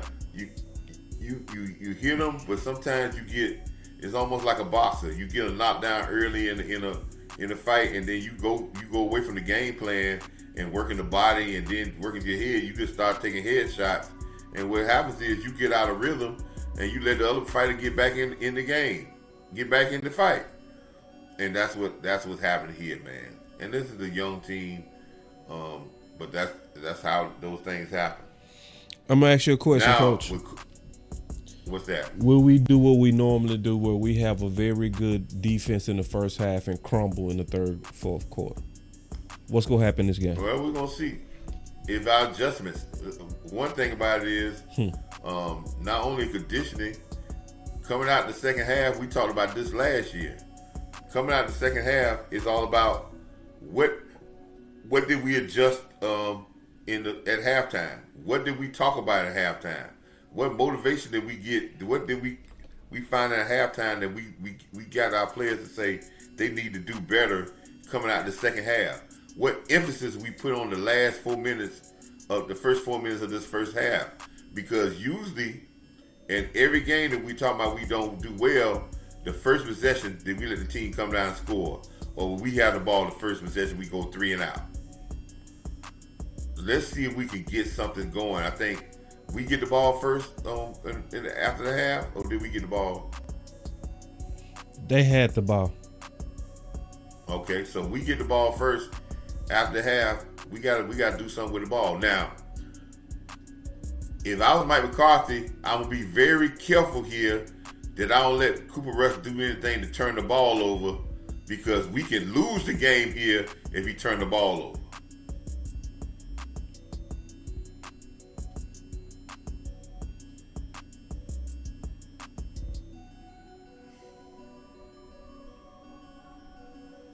We just don't even run tough, man. We don't run to break tackles like that, man. Boy, that boy Span finna get him a lot of looks with Ferg out. I'm telling you. See, this stuff like this, man, you get opportunity. Yeah.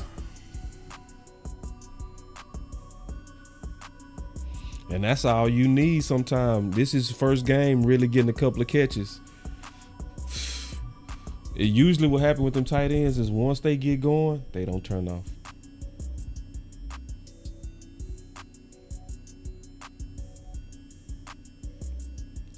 Flournoy. Damn. Oh, he dancing with the bear, dancing with the stars on routes, like they up there playing basketball, one-on-one drills. And I know one thing cornerbacks love when you go up there, it's all that dancing up there, and you ain't pressing it towards them, all that. And you ain't quick. That just taking time. If you dancing like that and you ain't quick, off the clock. Yeah, you got to be like that just scared. time off the clock. The only time that's effective is if you got a scary quickness. That's when dancing like that is scary. And check this out. How that's gonna work when you playing off? They playing off. All that dancing, the man playing off. What all that gonna do? I'm talking about it's no separation too. Everything tight. Everything tight. It is no separation. Do it look like we coming out hard on the brakes? It look like we running hard and up. Yeah, Toba was jogging. I'll tell you, man, Troy didn't lie, and he probably seeing it tonight, and he probably gonna say it again. And Toba just dropped it. Running. Yeah. Cooper Rush ain't had no bad game so far. Is it elite? No. Is it bad? No. This is good backup quarterbacking. I don't care what nobody say. This is about what you want from a backup.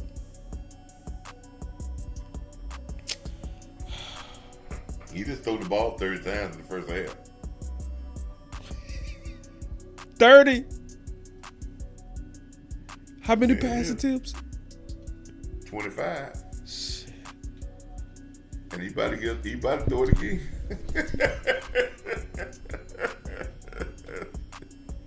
Thirty attempts in the first. He on pace to throw 60 times, man.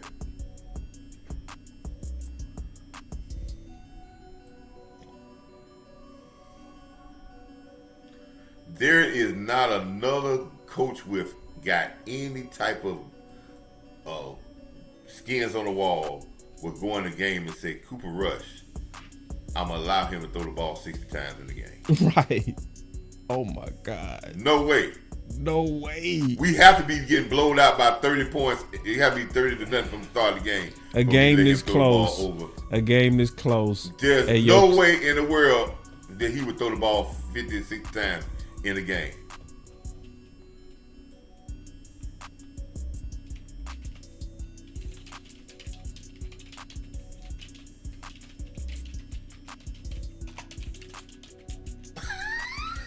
What is that? What was that? Tell me what was that, man? Why throw that pass? What was that, boss? Talk to me, boss. Talk me off the ledge. Why? What was that?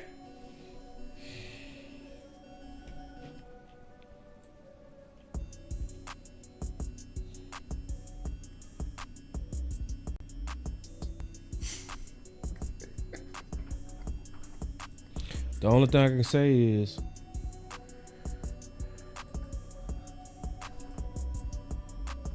what the fuck is that? What the fuck is that? Oh, Jesus, boy, I tell you.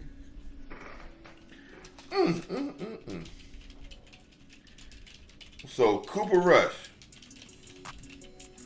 for the first half, he's 15 for 27. I'm sorry, 27 passes for 172 yards, 1 touchdown, 1 TD. And remind you, one of the passes was for 64 yards. So he really, if you take away that, he's 14 for 26 for 100 yards, 108 yards.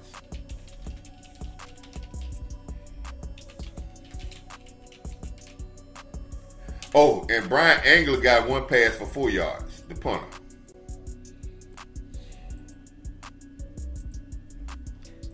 Rico Dowell has 8 carries for 18 yards, 2.2 carries per carry.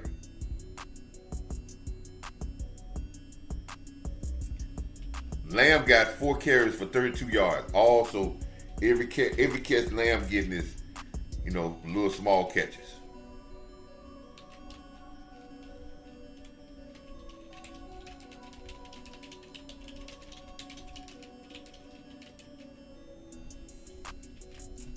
Kendrick's got, now let's go to team stats that, which was something that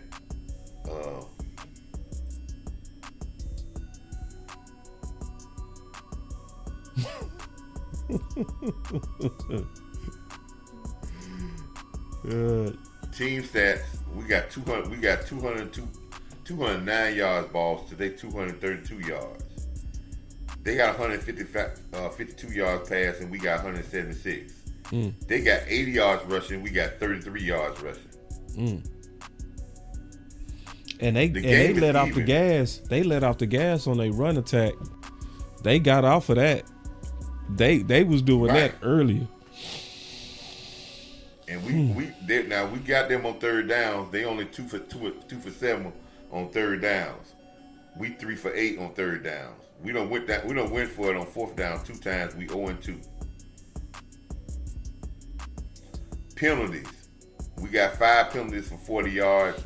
They got 6 penalties for 29 yards. Did my boy say Rod Clark Stylus need to be terminated? Yeah. Everybody wearing these crazy.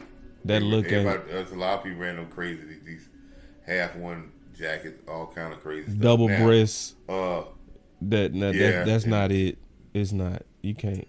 He think it's clean. It's not. It's really not. I'm being honest. I ain't no hater, man. 17 minutes on time possession, boss, to our 12 minutes of time possession. So, one, we leaving the defense out there to get tired if we looking for a performance in the second half. But we leaving them out there to get tired because, hey, we got the ball up in the air. One of the things to listen to is Mike McCarthy when he come out for halftime, because in the last 5 games he would say the exact same thing. Right, talk to him.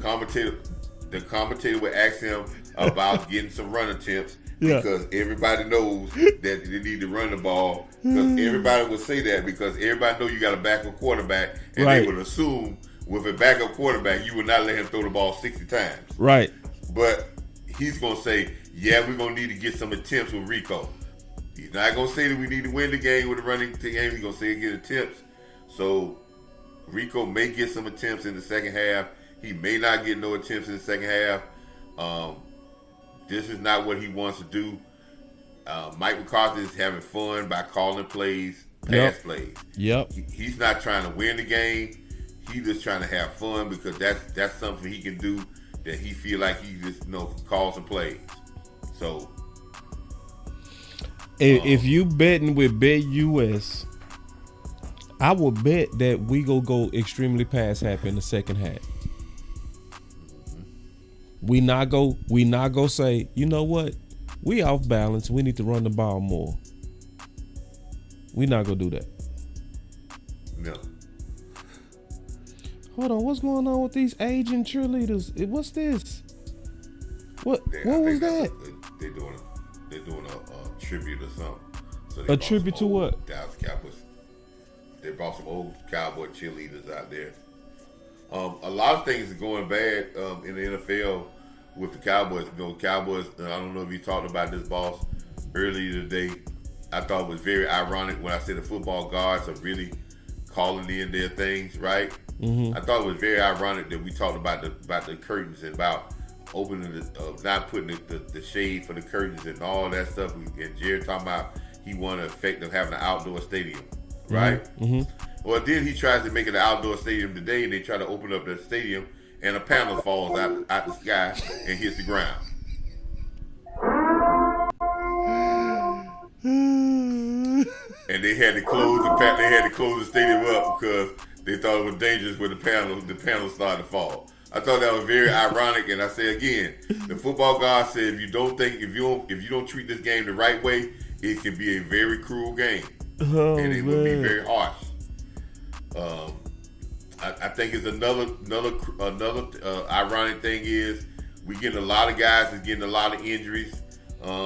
We got our injury report was like 21 pages long. We got people like Jordan Lewis who probably been a good fit today. 21 pages long, and it's going to be longer than that because you got people like Jordan Lewis, which have been good. We got guys on the injury list for ear infections, all kind of stuff. So we got to think about one thing else. One other thing when we talk about injuries in the last couple of years. When you're a 12-5 team and you're competing for a division or you competing for a big playoff seed, you're gonna have less injuries. Know why? Because guys ain't gonna stay hurt because they want to be a part of that. So they're not gonna be hurt every little nick and cranny. But when you're 3-6, every time you hit the ground, if it's a bruise, you in the training room. That's just how it is. I mean, hey, because one thing about it. If you hurt, that they don't stop your paycheck. Hold on, man. We got somebody named Tom Grossi raid. It's a lot of people coming over. Oh, wait. What's Gross Rossi? And then we got Amp in the building, man. We ain't gonna be rude. What's up, Amp?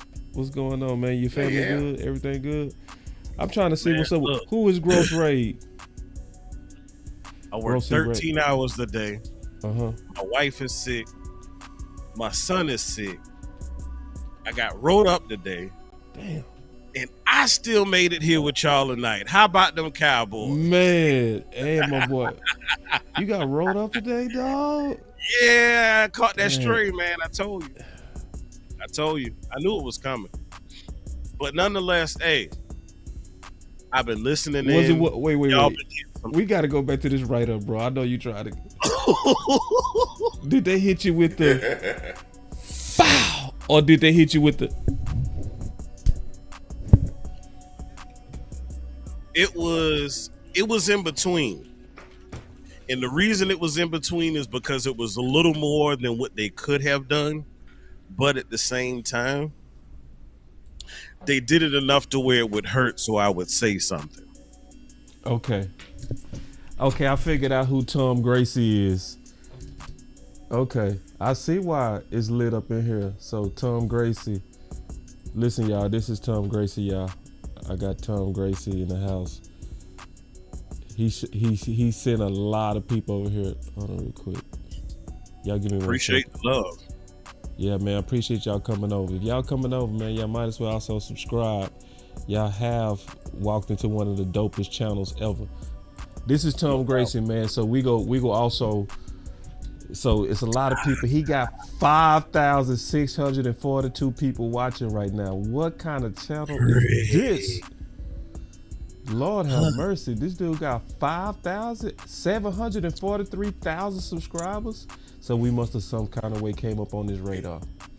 All right, so I'm gonna do the right thing. I'm gonna hit subscribe. Packer fan, right? I just hit subscribe because he's shitting in love. See, that's what you do. So I hit the subscribe. I'm also hit that bell so that every time he go live, then now I'm gonna get his content. So this is Tom Grossi. He's the guy that actually sent people over here. So welcome to Boss Cowboy Sports. We got y'all as we cover the Dallas Cowboys. He's a Packers fan, but he was doing a Texans Cowboys watch party. Okay. All right. Mm-hmm. Well, I appreciate all y'all coming through, man. So, yeah, I appreciate that. And Tom Gracie, you probably can echo what I've been saying about.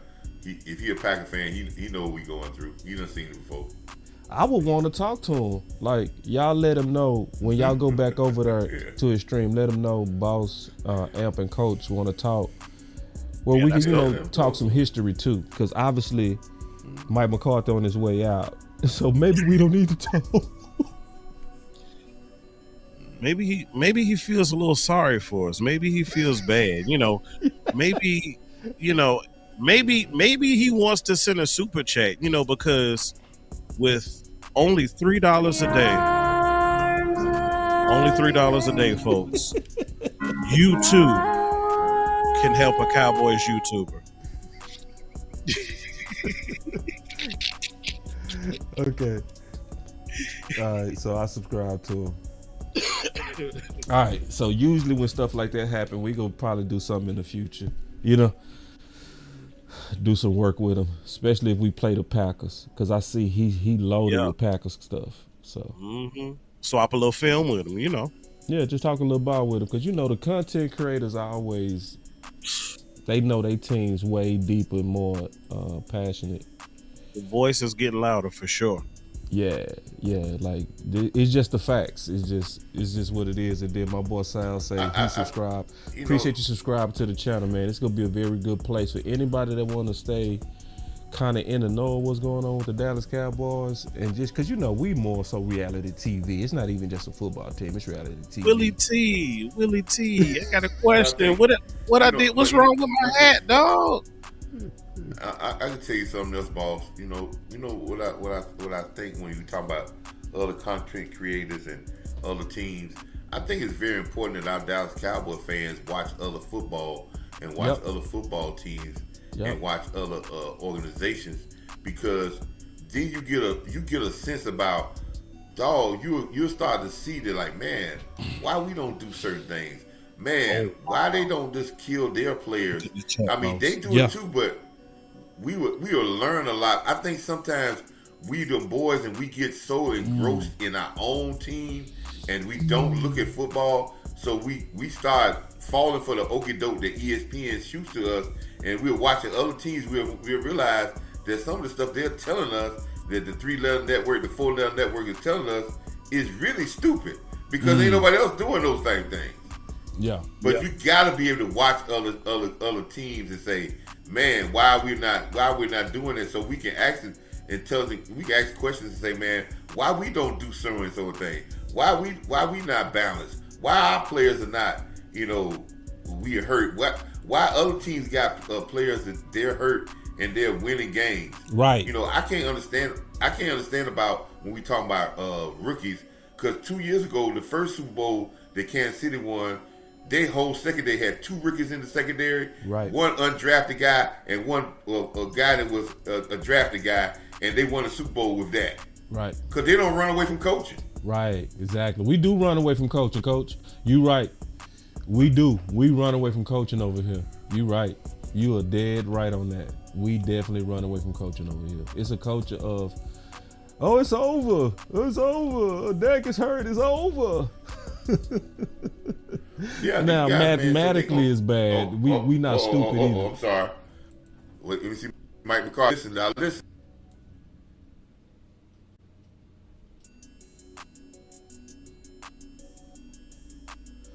I ain't taking no calls yet, though, y'all. I'm sorry. We might not take no. We gonna still take some calls. What Mike McCarthy say? Let me listen. Let me turn him up. So he's.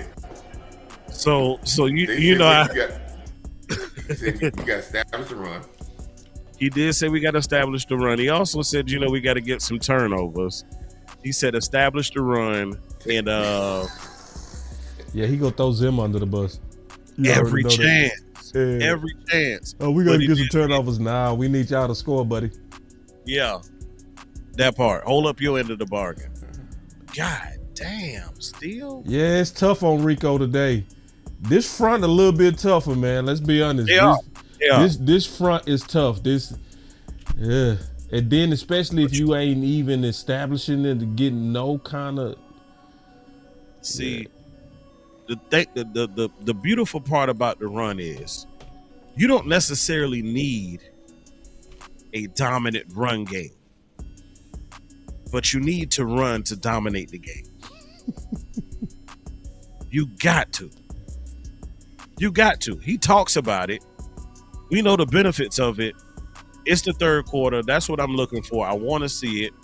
We haven't seen it the last couple of games. The game is within reach, y'all. I really want to see Kim Mike hold up his end of the bargain. Just for once in your Cowboys career, sir. I gave up on that. Damn, dog. Because he done said it way too much. Right. Boy He done cried wolf. He done cry wolf every week at this point. I'm done with this. I'm just like, You lied to me, but you did. You lied to me. but coach, you was right. Man, with CD Lamb them on the move, so much better. Yep. But see, yes, but you ran a play.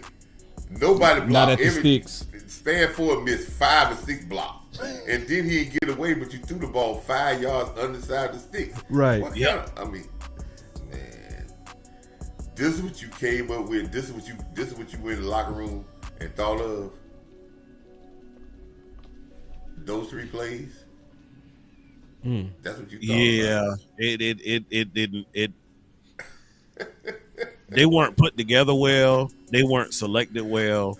I mean, yes, I know they have been kind of tough on the run so far this game, but you came out, you ran, but it just Run the ball outside. It didn't have that. It didn't. It just looked like it was one of those checkmark situations. So Yeah. You know I'm ADD, man. You gotta fix your camera. Uh-oh. What you It's cutting your face off.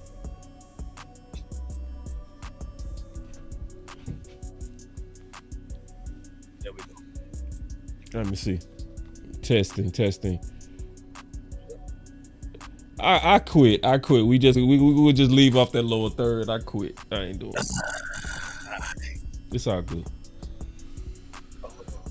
Mike going for 60 pass attempts. Yeah. That's what my Same boy, thing we did. Dirty Mugs. Same thing this week. 3 and now listen. Now if we got 3 and out. The defense offense go 3 and out. Now let's see if the defense is gonna hold and get a stop here, or they gonna do like we've been doing all the rest of the games. Running it up. Houston gonna come out and they're gonna go right down your throat and go right down the field and score. And perfect segue into this. Today's stream is brought to you by BetUS. 150% bonus on your first deposits and 125% on your next 2 deposits up to 2,000. Promo code YouTube150. So we were saying before the half or right at half, what was we saying, Coach? What is he gonna do, right? I said, I bet you $1 million he gonna come out throwing, right? So that's the type of stuff you can bet US because of the patterns of what you clearly see, right? Like common sense would say you was way off balance in the first half. Common sense would say you gonna come out and run the ball. No, Mike ain't gonna do that. He gonna say we need to run the ball. He gonna come out and do the total opposite. My thing is, what is he gonna use as an excuse this game? Because you're only down by 1 touchdown. Right. So running is definitely still a very viable option. Right. So you can't say, well, it's just that's how the game went this week. They gonna still say that. They gonna still lie. They gonna say the game got away from us. No, it didn't. Y'all lose it in the third when y'all abandon it. That's what happens. And then your defense finally crack. He is a pathological liar. He's a pathological liar. The man look us in our face every week and tell us straight out. But hey, what do you expect from an individual who is allowing his special teams coordinator to go for it after doing your first drive? Look at Izzy in his face. Look at Izzy. I ain't mean to cut y'all, bro. We just looking for the dogs. I ain't mean to cut y'all, bro. I'm sorry. Good. Coach Marv, what you say? I'm looking for the dogs. I'm looking for the people who just play. Yeah, you looking for who love football. Who love football. I ain't mean to cut y'all off. Yeah, Go that's ahead. That was it. But I want to say something about what you were saying about McCarthy and the perfect thing what you said. But my grandma told us one thing. He said, listen, whatever you do to get a girl, right? that might be the same way you lose. So if you take another girl from another man, right? Eventually, somebody gonna take it from you, right? Mm-hmm. Well, I say that about Mike McCarthy. He came here on the premises of a lie when he told everybody he had watched every play that the Cowboys ran. And then he said, no, I didn't. And he been lying ever since.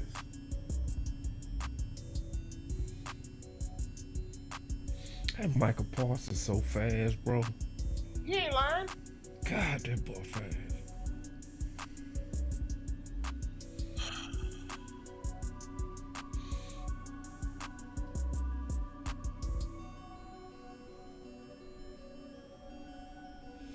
But your fam okay? Everything okay? Amp? Oh, Yeah. man. Yeah. Man, watch the hook on this play, man. I need me a safety that's going to be a real football player, man. Safety's got to be football players, man. I don't need a safety. I need a safety that can hit as a hitter. See a blow. Ooh, Izzy almost got that like thing. I see what you're saying, Coach. God, man. Izzy Them almost free shots, boss. Yeah, you right. Yeah, you right. You got to take that, especially a safety. A hitting safety, he taking that every time. Every time. He taking it every time.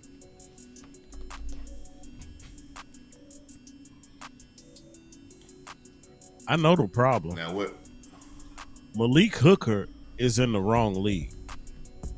See, he would actually be very well suited for flag football. Oh, I said that earlier. Damn, he must be ready. I said that earlier wait. about his. I said that he need to be in the flag football. I said that. God, dog. Damn, you did, On Cole? 7-on-7 league. Oh, Yeah. oh. Yeah. A 7-on-7 league. That's what you need to be. With 7-on-7 league, ain't no tackling. Yeah. And he'll Look extend at his this. career. Look at this. Look at this.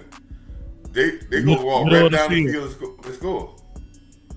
They gonna walk right down the field and score. All this stuff we said about how good the defense played, They crack. inside release, safety. Listen. There was nothing threatening safety. He sat there and watched the corner, let the man go across his face, and he stood there. He should have been attacking that crossing route because he had nothing behind him.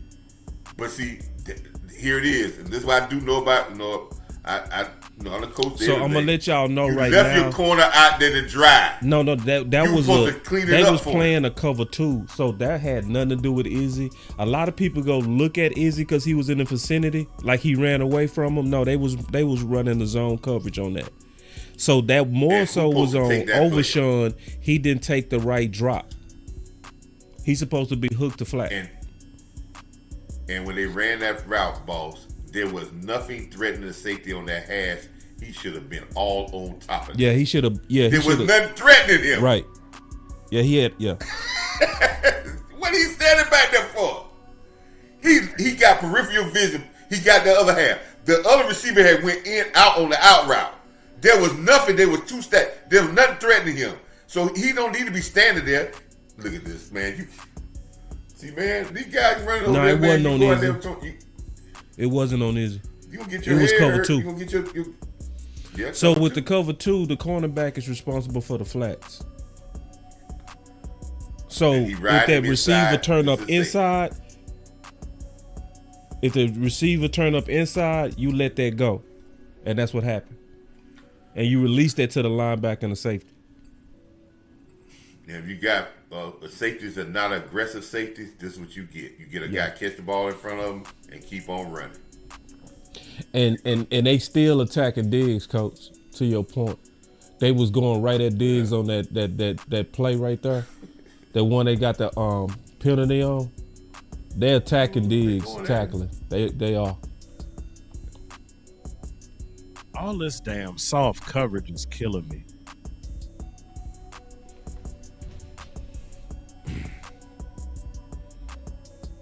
There you go, Diggs. There you got him down. Don't need to get on, dog. Don't jump on that man like that.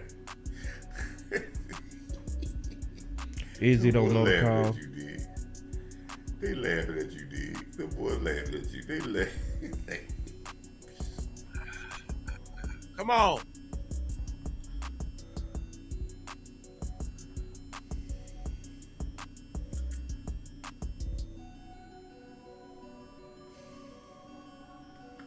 Big play.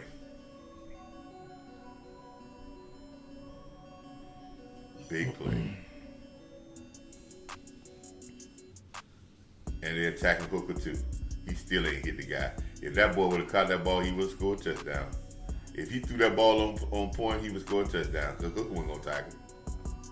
He still ain't touched the guy. Watch this, ball. You think Hooker's going to tackle him?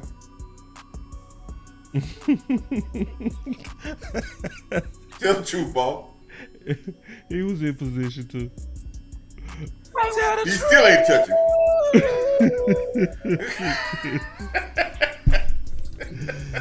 Yeah, I'm seeing some dumb coaching by the Texans. Why they go away from Mixon, coach?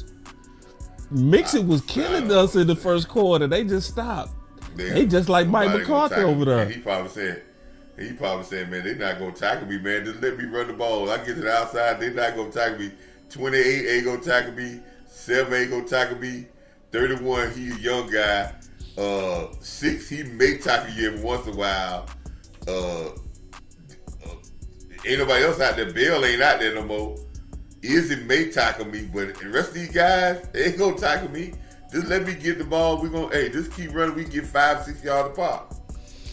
Guys ain't gonna tackle me, man. They not gonna tackle me, and that's and fans out there might think I'm joking, but this is what guys say on the sideline. These guys that play football, they say this is what they say on the sideline. That guy not gonna tackle me.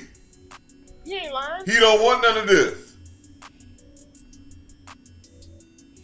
Boy, that ad commercial with that raid, that was disgusting. Did y'all see that?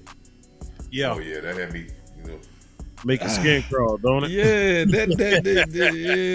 that. It was lifelike. Yeah, I ain't like that. Nah, but Got me over let's here go back to what we scratching said. like Pookie Moore. Yeah, but let's go back to what we said at the beginning of the second half. That's not a good. We can say we held to a field goal, but what? No, we go 3 and out. We were down. Now we down 2 scores because we let them drive the length of the field and get a field goal. Yeah. Plus they took up so much time on the clock, so now it's pressing us. They're making us press because they done took up so much time. They are controlling the time of the possession. So now, an experienced coach would say, "Hey, I still can run the ball and get back in this game, and then we can still get out of the defense rest so we get a turnover and we can win this game." But not this team. This team has been a panic team all year long. So the running game is out the question now. We going full bull Dan Marino and the Miami Dolphins of the 80s with a guy that ain't Dan Marino of the 80s. And the more we let Cooper Rush throw the ball, guess what's gonna happen? Y'all already know he's gonna turn it over. Oskay!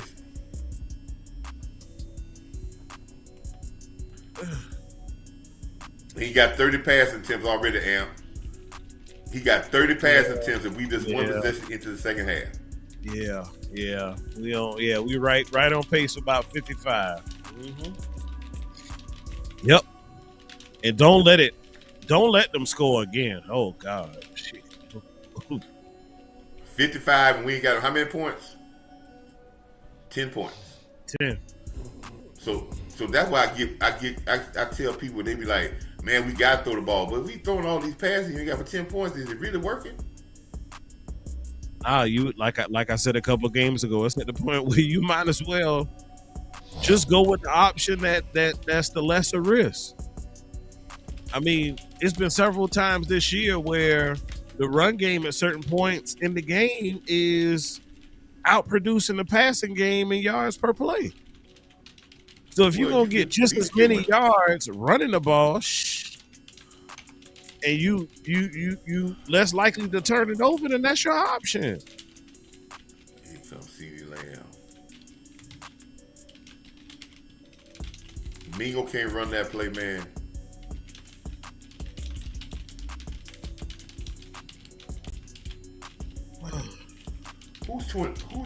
That's the Rico 23, right? Yeah. Yeah. Great Cooper. Oh, growing.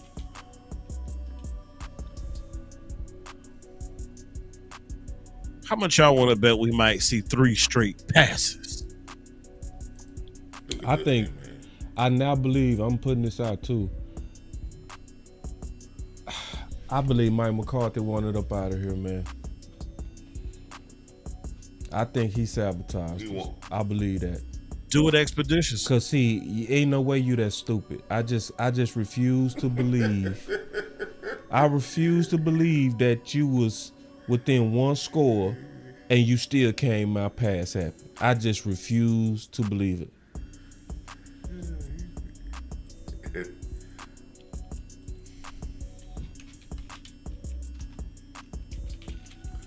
And I'm gonna tell y'all something right here, man. I'm gonna tell y'all something that's gonna be really funny, man.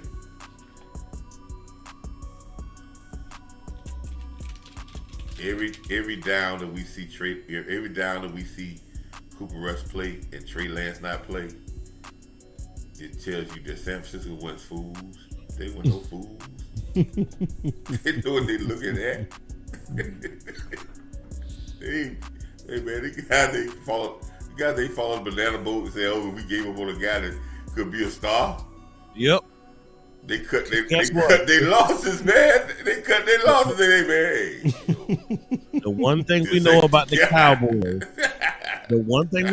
Cowboys, is if they have a shiny new toy, they want to show it off. They ain't doing that with Mingo. They ain't showing it off. No. Just like they wasn't showing off Dalvin Cook neither. Where he at? I'm glad to see Deuce getting some touches. They doing everything I said I wanted them to do. I said I want to see Deuce. I want to see you know what I'm saying? I want to see Fat. They brought up Fat. I swear to God. Because this is what you're supposed to do. If you know, this is evaluation. Evaluate all these dudes. Yes. Yep. I love it. I want to know what we got. Look at Fat. I'm telling Fat gonna heat up on y'all ass. I'm telling you. Hey, Fat gonna start heating up. Watch what I tell you. Go ahead, Coach. Let me tell you something. Let me tell you how stupid this is too.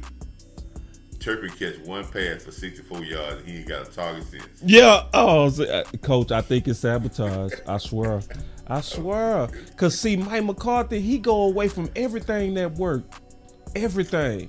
If it's working, he stop doing everything. Everything. If CD hot, he stopped. If Zeke hot, he stopped. If Rico hot, he stopped. Didn't we say that Kelly did the same thing? Oh Lord. Yeah, that was bad. Maybe it wasn't Kelly. Cooper Rush do that with his heart. With his whole heart. Look at this pass. Nah, CD, that hit your hands. Nah, man.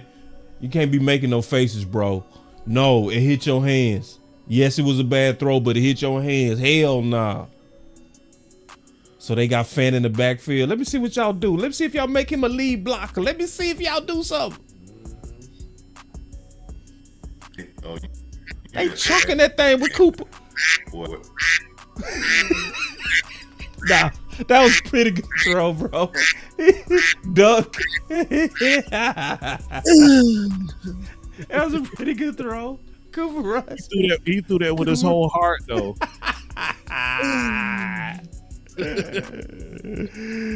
Hey, man. He ain't got no more in him. Everything else from this point out is going to be 5 yards and in. That was a bad throw, too. Jesus Christ. How do you throw it to the outside? Okay, hold on. Second and 20. Second and 20. Second and 20. Hey, second and 20. CD Lamb on the sideline because he tired.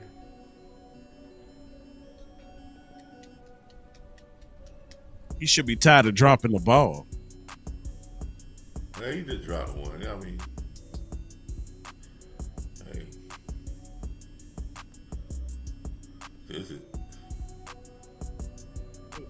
look at these routes, man. All this looks so slow and sloppy. Everything looks slow and sloppy. All these guys look like they jogging to me, boss. They running this, and all of them look like they jogging to me. Yeah, I was talking about the previous play, D.A. Lee. Yeah. He missed that. Hey, he wasn't. C.D. Lamb didn't know. Yeah, he did. It hit his hands. Yeah. The one when he spent around. And then Not he the looked one on right. Stingley. Yeah. Oh, didn't it? They killed me with the LOLs too. They be wrong as hell be hitting the LOLs.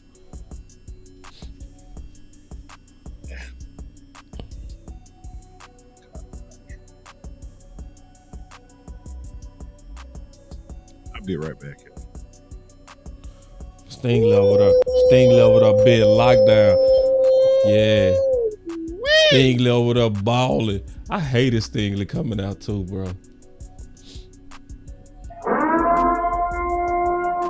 Stingley playing like he was projected to play. Yeah, I appreciate that, D.A. Lee. I saw it. I wasn't gonna say nothing. I was like, yeah, I saw that shit. I saw that bullshit.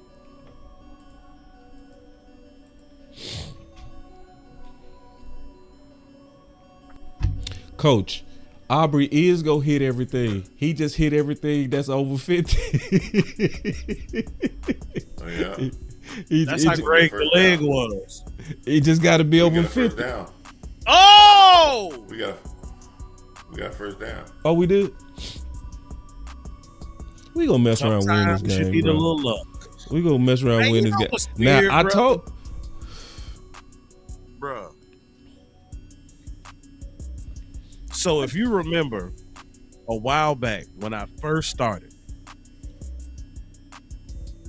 I was doing a show and I told you, I said, man, I got Eastside Harold in my chat.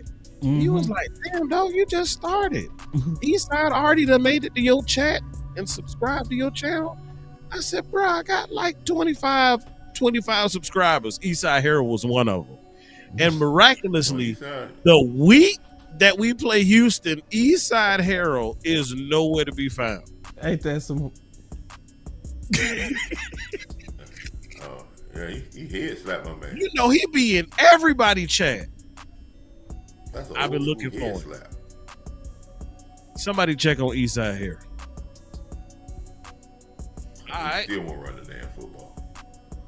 All right. I take that. A receiver was on the Still won't move run the and football. caught the ball. Little yards after catch. Okay. Damn. I don't know why they run that bullshit ass fake. I'm sorry to say it that way. That fake, man. Ain't nobody believe in that. But coach, they give you your crossing patterns this game though, coach. They are. They give you your. You've been begging for this. They finally giving you these crossing patterns. Am I lying though, coach? Yeah, let's give me a seam one down where he face cross and go right at that safety with a seam pattern and let's get a touchdown. Let's go to the seam and get a touchdown. Oh Lord, he can't get the ball. He can't get a snap. Maybe let's run a draw play. You know, maybe let's try to run a play so when you do a play action pass, it can be working.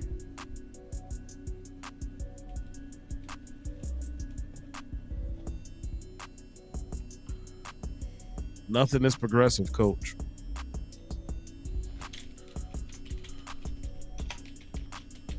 Oh, Lord. It's coming. It's coming. That boy gonna be like Prime. It's coming.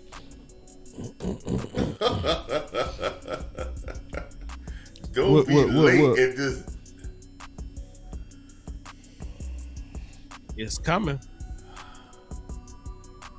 Throw the seam pass. Don't crank up and throw it. Look how long he take it, crank his arm up. He gotta get cranked up. He gotta load his arm up. It's coming. He didn't see that guy standing there. Boy, that might be the closest we done got to the sticks all day.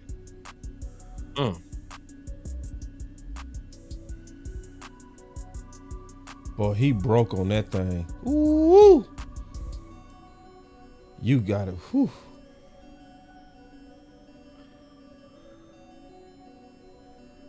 Short of the sticks.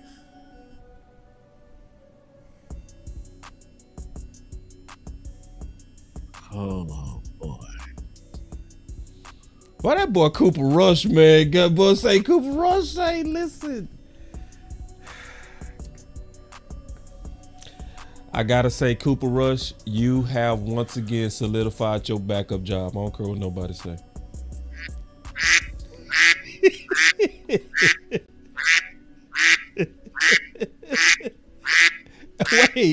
wait, L, he ain't solidified a backup job. No. We got flagged. They might give us a first down. He solidified L. No. We going for it on 4th and 2. We need to fire Mike Man, he McCarthy. throw the ball and look at this pass. We can't even get. We could have kicked the field goal again. That should have been touchdown to Mingo.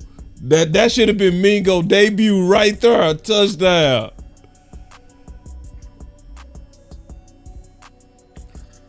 Wasn't even close. It It was the sun. It was the sun. It was the sun. I'm about to say the same.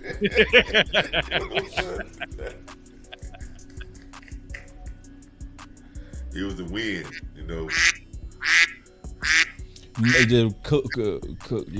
Cooper Rush just missed that throw. Period. Yeah. Who was the holding on? I think it was on them because we kept walking off the field. No. The holding was on us. They declined it. Oh yeah. I don't. But check this out. Cooper Rush made a good pass to play before that.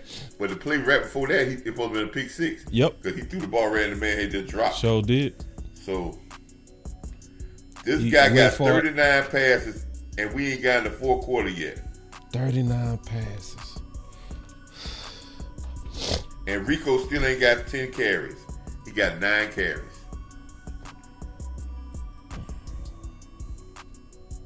Tragic. I'm gonna tell you what they gonna say. In a game that's only but Coach Marv, he was only averaging 2, Coach. Coach, he was only averaging 2. You're not supposed to run the ball when they're averaging 2. That's what they gonna tell you, Coach. I'm telling you. I fight them every day. I know their arguments before it come out their mouth. Yep. Shit.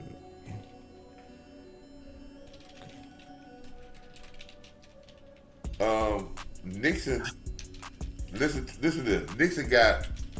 Nixon got 12 carries for 75 yards. Right? And people say, well, he got 12 carries for 75, Coach. But he got one 40-yard run for a touchdown. How many attempts do Rico have, Coach? 9.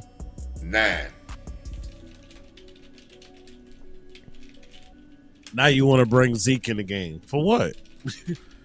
And boss, let me give you another thing that's really telling, right? We had the ball. They done had the ball twice as much time as we done had the ball. Right?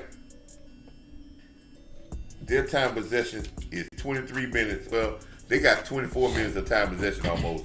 We got 19, right? But we still got 12 more passes attempts than what he got, what their quarterback got.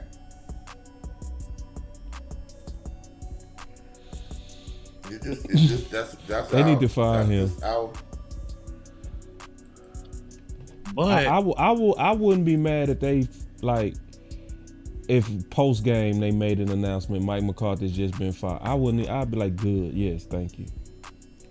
Let me ask you this, boss. This is coach, chat, something I've been wrestling with.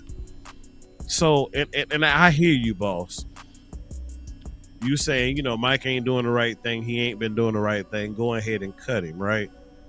But let me ask you this, because I just want some clarity. If we are about tanking at this point, why would you want Mike gone? Oh, because Mike might seems to be doing quite a fine job by himself. True, but see, you got to watch them disgruntled coaches. That's a good question, too. That's a real question, too. You got to watch them disgruntled coaches, bro. Like Lovie Smith. Remember what Lovie Smith tried to do to the Texans? When they knew they was trying to tank for CJ? What did he do at the end? Bully! Got him, coach. No. He's showing too much hostility to Jerry for him to be on the squad, to be honest, bro. Cause then he'll stick it to Jerry. He'll know they trying to tank, and then he'll stick it to him. He'll all of a sudden be balanced out. You know what I mean? He'll call a good game. He'll be like, what was this, Mike McCarthy? Well, this one ain't trying to sabotage. This one is trying to stick it to him. Get rid of him so he don't mess up Tankathon.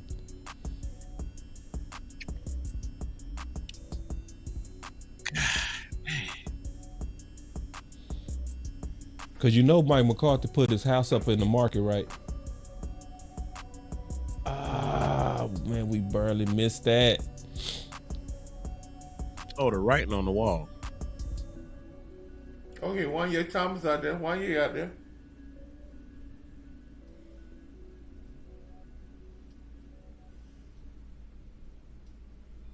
All right. End of the third. Yeah, and see, Travis, you right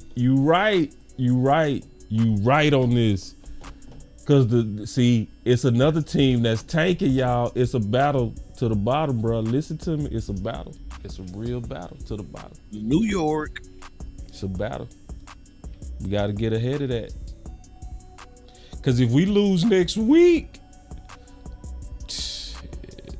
man, we gonna be sitting pretty in that draft, boy. We gonna be sitting pretty.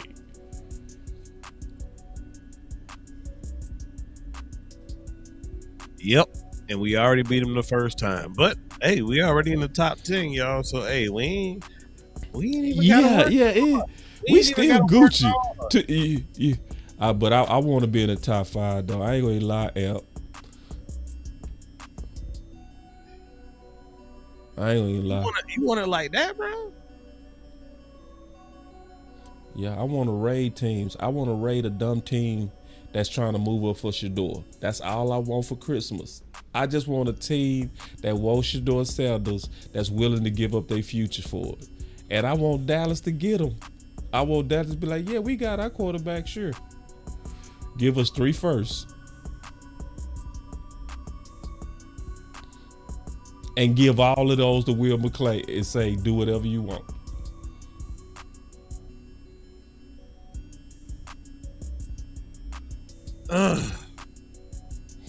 Yeah, Overshawn did miss that sack. Overshawn should have broke down. But I ain't mad at Overshawn. I'm cool. Shit, you got it figured out, boss. What you mean? Just knowing you want to, go ahead and nosedive this thing, like you said, raid some team, That's all I want. Empty them pockets. Let me get them picks, dog. Give me them picks, dog. Because we haven't been in a situation like that since Herschel Walker, bro. Since the Herschel Walker trade. Yeah. That's the last time we was able to fleece a team, bro. Now, some teams fleece. Like the Texans, they're back right now because they fleeced the Browns. Yeah. For Watson. Yep. And they got all them first. That's why the Texans are back right now. You know what they saying? Yeah, somebody say, I guess everybody taking now. I mean, I'm going to be honest with you, my dog. It was a 3% chance. I got the odds right here. Let me just show y'all the odds and then y'all tell me, because I know. Let me show you the odds. This was the odds as of, that's before the game. 3.85. So what you think the odds of us making the playoffs gonna be right now with a loss if we lose? So, I mean, I know a lot of people be like, man, I never quit. It's like, I hear you, bro. I hear you. Well, they just tried the hell out of us.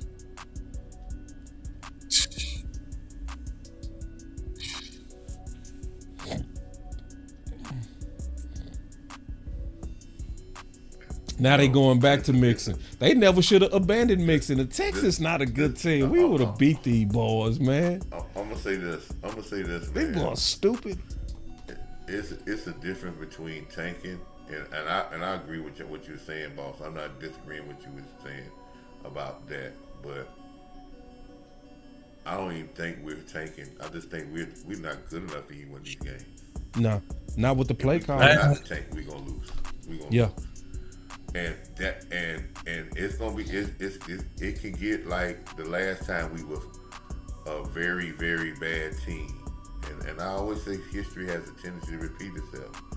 But the last time we was a very, very, very putrid team, right? With not a nucleus, like an overhaul like we got to do with a lot of players coming in, because we got so many players that's on 1-year contracts.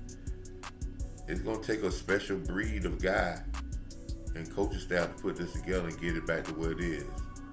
Man, we can have all those picks, and we pick the wrong guy as the coaching staff, we'll be back. It ain't gonna mean nothing to me.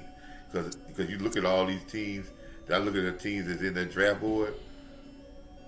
Some of them teams been in that draft board for the last 7-8 years. Yeah. See, but I don't even think it's that cut and dry is the right coach. Okay. Or what do you see? It depends on what you mean by that. So you saying? But I feel like this, just like we talk about quarterback, and I know people think about a quarterback, and I'm put it like this: there's only 38 quarterbacks that won Super Bowls out of all these quarterbacks in this league. Started, but ain't about 35, 40 coaches done won Super Bowls. This and it's what been I mean. About 900 of those. This what I mean by like what you mean by the right coach, because whoever this coach is gonna have to deal with Jerry and Steven. Do you think that? Do you think the right coach could overcome Jerry and Steven? It could, because it's great coaches that don't like. It's great college coaches that they can't stand their AD or their president. But is their AD and their president as influential and as involved? Well, I would say this. Mike McCarthy was this before he got this, and this ain't got nothing to do with the Joneses. Nah, some of it got to do with the Joneses. Some of it. Not all of it. He never touched personnel. We get the Green Bay guy on it, and if I get verified with what I say, I want you to apologize publicly, people. He never was a part of personnel. I never had no problem doing that. What I'm saying is it's like certain things that affected Mike McCarthy or any coach, because it's not even about Mike McCarthy at this point or defending Mike McCarthy. It's about, if you saying the right coach, is that really the answer when you know Jerry and Steven are going to be having stuff like our guys and stuff like that? You know what I mean? Where they're forcing the drafted guys out there. That would affect the coach. So I think it's a combination of the coach, but I also think it's a combination of the pressure being on front office to back up and also getting the players right. I think it's all three. I think it's all three, but you're not going to win. You can have all the players you want. I keep using that same excuse with, I'm a Los Angeles Lakers fan. And they had more talent before Phil Jackson got there, and they won 3 championships with Phil. And they had more talent with Elmer Campbell and Nick Van Exel and Eddie Jones, Shaquille O'Neal. Oh, they had more talent. But the first round exit.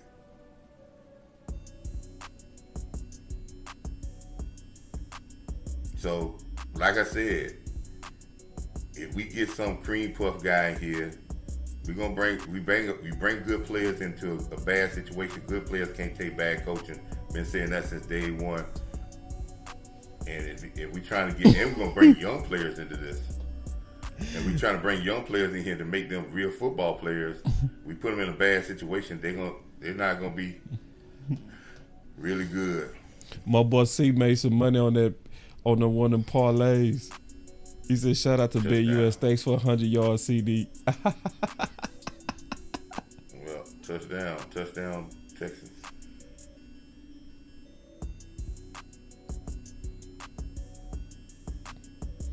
My boy C made some bread. Touchdown, Listen, man, Texas. you can make some bread off that Big US. I'm telling you, get the right ones.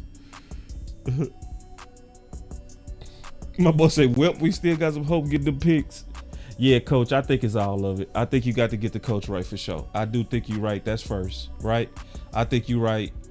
You got to get the right coach in here first. But then also, I think we got to also keep the pressure up to, let them know we're in disagreement of our guys' philosophy. I think that's 2, and I think 3, you got to get the players in here. I think it's all 3. Yeah, but I think as a nation, we should be in an uproar that we have a Cavalier franchise and a big time franchise, and we being coached by minimum wage coaches Yeah. and And guys that shouldn't even be, and resumes like Scott McCurley, resumes like the Yeah. running back coach, and Yeah. we think it's okay, and we Right. think we're gonna bring guys in here, young guys, and we think they're gonna just come out here and do it themselves and coach themselves and win in this great league in the NFL. It ain't gonna happen. yeah. Yeah. It's I can't understand that. But we'll say go get guys, and then when they don't perform, what we'll do is change the guys out, go get some more guys. But we allow him to shortchange us on. That's just like going to a restaurant and saying, "Man, you shortchanging us on you serving us paper plates. We can't get plates." And there ain't no salary cap because he always used that excuse for that. So we want to see where he gonna put his mouth where his window, because yes, he's trying to do it the low budget way. And then we come with Jason Witten, and he bringing all these picks, and you got a guy that ain't never coached a college game, and he brings and you get all these picks, and then they start underperforming because you got guys that can't get the best out of them. Then we be right back in the same boat again. And see, Coach, that's what I was talking about. It's like, because see, Jerry said you wanted a big door on the front and a small door in the back. So he want a big door to let all the money in, then he want a little door to let as much little out as possible. That's what he was talking about. That's that Jerry stuff, to where, you know, Jerry and Steve with that Chief stuff, man. It's like, it's almost like, is there a coach that could overcome them? Is there one? Taking Mike McCarthy all the way out of this, is there a coach that can overcome them? I watched the other day. Everybody's amazed by what Denver's going to do. Denver might make the playoffs this year. And you talking about void of talent, they are very void of talent. They in salary cap hell. They void of talent. But they win a game on discipline and toughness. The Chargers not winning the game because they're talented. They taking a little boy from Georgia receiver and getting him catch. They win the games because of toughness and mentality, and they brought that to the field, and now they're competitive, and they're gonna get better. I want to see us win those type of games, but I can't see us winning that games. We keep running away from what the real problem is, and we talk about the culture. Well, we need somebody to change this culture here, because I see a lot of lackluster stuff here that ain't gonna win. It's not gonna win championships, man. It may look good, but it's starting to crumble. And then B Bird with a 5 super chat. He said, with the Joneses, the coach that will work here are limited. Yup. You need someone with a big enough personality to battle the front office. Yes. That's the one thing about Witten. I know a lot of people hate that idea. That's one thing I will say about Witten. I think Witten is one of them that could push back. At least for a short time, a year. I think I give him 2 years.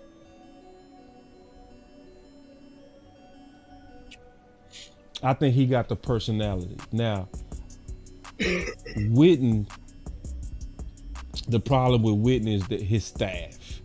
That would be the problem with Witten, is him hiring a staff, because he would likely be working with a lot of people. Ooh, god damn. Yeah, that hit. Schoolmaker got Petrie. Wow. Ooh, Petrie laid that ball out. They listen. They better not call no flag on that neither. Don't even do it. They did. He said, Sidney said Mike McCarthy's lost his feel for the game. I think he's sabotaging. Now that's a clean hit, man. Football done got so soft, bro. He hit that dude on the pads. It's nothing dirty about that. Nope. But they calling it, defenseless. He didn't have a chance to defend himself. To at least brace for the hit. And he low-key left his feet. I'm just, imagine that's what they're saying. You know how it go. But nah, in my day, that was clean. Yeah, that's clean. Yeah. It's going to happen. Yeah. Yeah. And then wooden inexperience would hurt him. I agree. It's,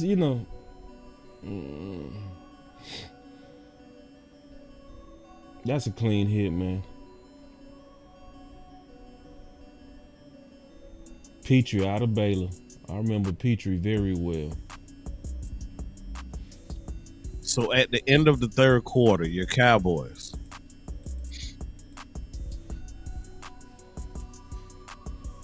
See, 40 pass attempts, 13 rush attempts.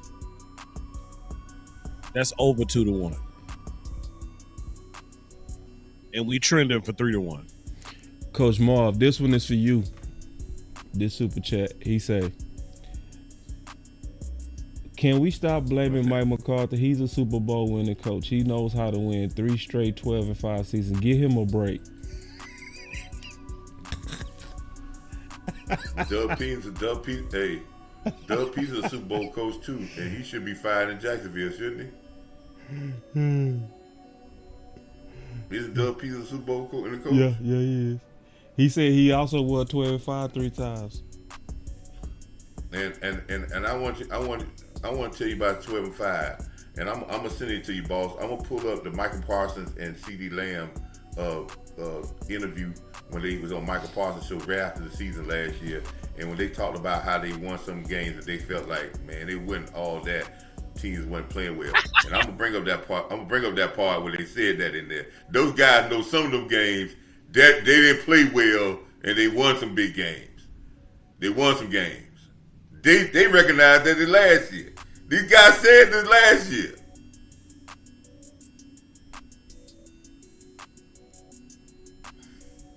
Damn.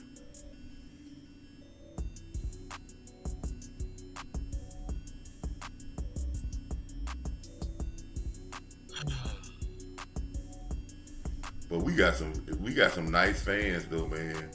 And maybe it might be, and it might be the same way with it might be the same way with Mike McCarthy with someplace else. But we got some nice fans, man. Because I go back and remember when Tony Dungy was just getting crushed, and people ran Tony Dungy out of Tampa Bay because he went to the championship game 3-4 years in a row and couldn't win it, and people were calling for his head. Awesome riches, man. God, that you talking about super holding. He tackled them damn. Godly, man. What?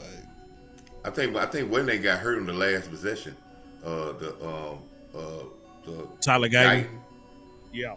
Yeah, when he gave up the sack, he caught the ball in the deflection, and he fumbled. I think he got hit, and he got hurt on that fumble.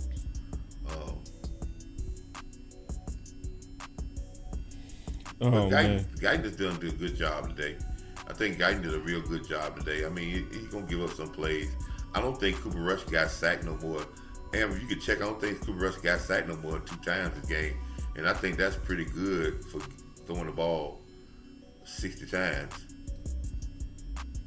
Yeah. Yeah. Hey, also, man, only once. Hey, Yeah, one time, yeah. We could easily do a post game. Easily. We not. Yeah, I think we need going to. Yeah, you boss. I think you do a great job of covering them when they slept on in real time. I want y'all to come back though. I want y'all to come back though. I don't want to do the slept on the solo this time. I want y'all to come back if that's okay. And see if I could get y'all in before the final word, man. And we'll still give them the post game. I just don't want to do it today. Is that cool? That's cool. Yeah, just let me know. I'll call you tomorrow and make sure it fits your window. It's just too late. I just don't feel like I ain't gonna lie to you. But I like it when we all recap it. Just keeping it real. Like I want to get into this post game with both of y'all. Cause it's a lot. It's a lot that we could talk about. Like in terms of like Turpin, how he played, Overshawn, how he played, how we saw the rise of Izzy. You know what I'm saying? Like, it's different things that we can look at competitive outside the loss that can start even preparing us for next year that we got to talk about. But you know what I want to look at, boss? So, and y'all brought up some great points.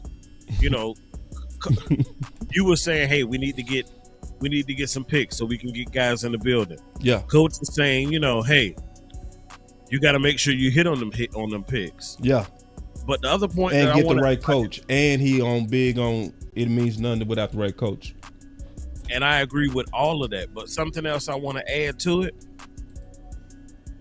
play the right guys. Right.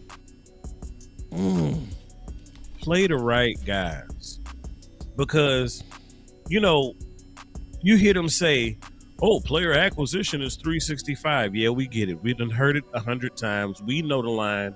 We know when you're gonna say it before you say it. But the thing about it is, we acquire the talent, we develop the talent, and don't play the talent. Right. That's a little goofy. Right. We got us a super chat, man. I can't do the post game, y'all. As much as I love y'all, I can't. Boy, Zimmer been sending them blitz packages. Oh man.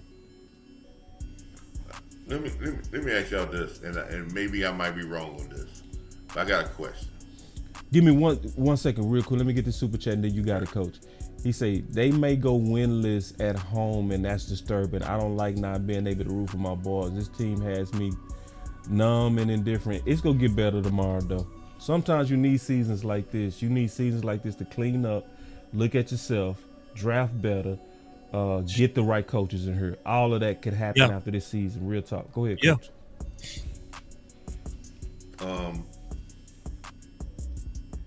What I'm concerned is, and I know somebody was talking about the 12-5, but what I'm concerned is, in the last 3 years, we have drafted some players to come along, but are they getting better or are they getting worse? Or are they plateauing out? That's my concern. Yeah. And that's my concern with this because I've been hearing for many of years that I thought even last year when we said, well, this defense has been together, these guys have been together for 3 years. Most of these guys have been together for 3 years. And I thought that okay, together we're gonna see start to take another step. We're gonna see Hooker take another step. We're gonna see Michael Parsons take another step. I still say Michael Parsons' rookie year was better than, if you look at the numbers, and his impact was better than some of these other years. Yeah. I think Osa could have got even better. I think his impact has leveled off. My question is, has these guys gotten better when you talk about development? Have they gotten to the next level with the talent we got? Because I keep hearing people talking about getting draft picks and getting talent, but are we getting guys that's shining for 1 year, their rookie year, and then we're not developing them to get into another level, or are we paying them? See, that's a different thing. We paying them, but they're not getting better. Now we got some like CeeDee Lamb has gotten better all year. Dak Prescott got, but I'm talking about you don't win the games, you don't win Super Bowls because of your top level players all the time. You win it for the sum of your parts. Are we getting better across the board? And I don't see that. And this is what I talk about when we need the right coach. I need the right coach that can keep the main thing, and keep the focus of grind there. I don't think that the Jerry Jones are there in the everyday processes. Now, there might be some melody that they can do, but the leader of men, that ain't got nothing to do about them, the Joneses, for them to keep pushing for these guys to get better. I don't believe the Joneses will be upset if you're pushing these guys to get better so they can get bang for their buck. Yeah. Are we thinking the Joneses going to be upset about that?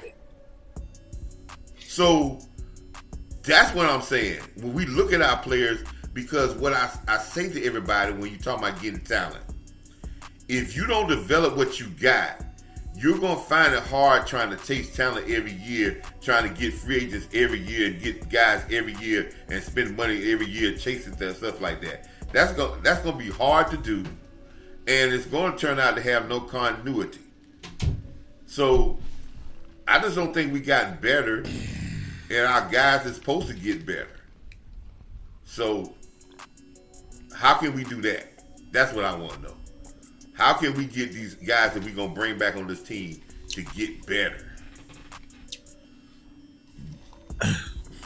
To your point, Coach, I think, and I heard you when you were talking about the coaches and their pay grade, that type deal. I think you truly, in some instances, get what you pay for. Yeah, you can get a steal every now and then, but I think the Cowboys' problem is they look for steals far too often. Like, everybody can't be a steal. Like, sometimes you got to pay regular price for certain things. Like, you ain't going to be able to coupon your way through damn free agency in the draft. Yes. Man. That might be the quote of the year, bro. Because Steven said... Yeah, man. I'm going to be quick. That's why I don't understand. I'm going to be real quick, Coach. I don't understand. Steven said, just real quick. Steven said... Yeah, we'll make it if it's the right deal. It's like everything is it about the right deal, bro. And see, and some boss, I'm agree with y'all on this. I understand what y'all saying. This is why I say the mantra should be this. They're talking about the right deal with players, but we should think it's a travesty as a fan base that you got Scott McCurley that don't even have a whole lot of experience. The running back coach, he ain't never coached running backs. Do you think these guys they're getting the lowest paid in the league? If your head coach is getting $4 million, every other coach on your team is getting paid lower than the minimum wage in every other position. And I think it's a travesty when you got to get guys like I think Ellis, the guy that played for the Cowboys, he might be he's a great Cowboy legend. But this is his first year really coaching the NFL. When we get guys here and we give them low budget numbers, I think as fans, we should say, man, we deserve to have the best coaching staff in the league. And maybe they might get some of these guys that we may not think is superstars, they might be able to get them to play better. Instead of giving these guys and then giving them guys that ain't worth a damn as coaches, because we just trying to throw a coaching staff together and think we can win like that. When I'm looking at other teams, listen, Philly signed their own players, but you know why Philly got better? They went and changed their whole defensive staff out and brought some dogs in there. And them same guys on defense is playing better. Why Trey Lance got his helmet on? Like he gonna play. Because the way they teeing off on Cooper Rush, he might have to. Yeah, how you just let the nose guard just run up the field and just without nobody blocking, and two guys blocking one guy. Look at that sack he ate. Who got beat on that? Unaccounted man. I think that was BB. BB just Is Rush hurt? BB blocking. Did Rush just hold his own? Oh, he all right. 3rd and 13. Here he goes. No disrespect, but we may have just, I don't know. School! I see. See, it'd be good when you bench them dudes sometime, man. I saw that same thing happen to Jarwin. That benching can make them tight ends play better. I saw it happen. That's it. Zach Gunn. That's it. Yep. I think that's it. He done tapped out on the season. Huh? I think that's it. Yep. He don't want to play no more. Oh, no. He What? hurt. He want to play. I was waiting on it. I ain't even fronting. I was waiting on it. I hate this look.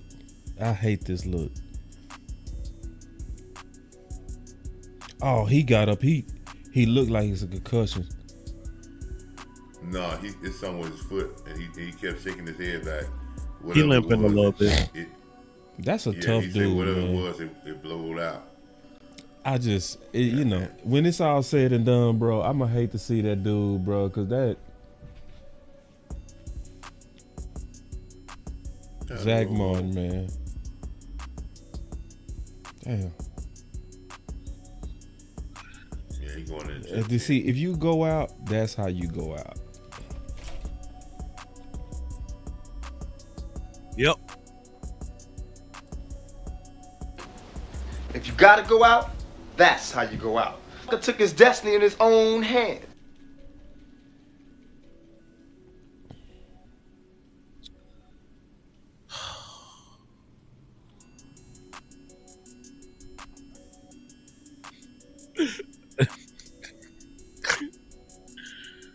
Oh my God.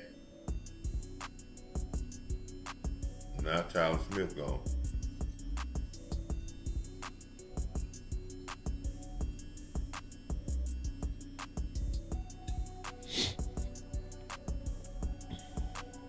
Just take a damn knee for the rest of the game. Oh, that ain't gonna give Zeke the garbage.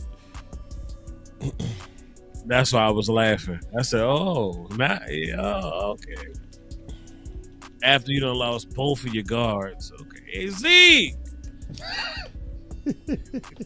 hey Zeke, Ezekiel. Hey, somebody go tell Zeke we need him out here. Now, what's wrong with Tyler, bro? High ankle sprain. That's what it looked like. I wasn't gonna say it.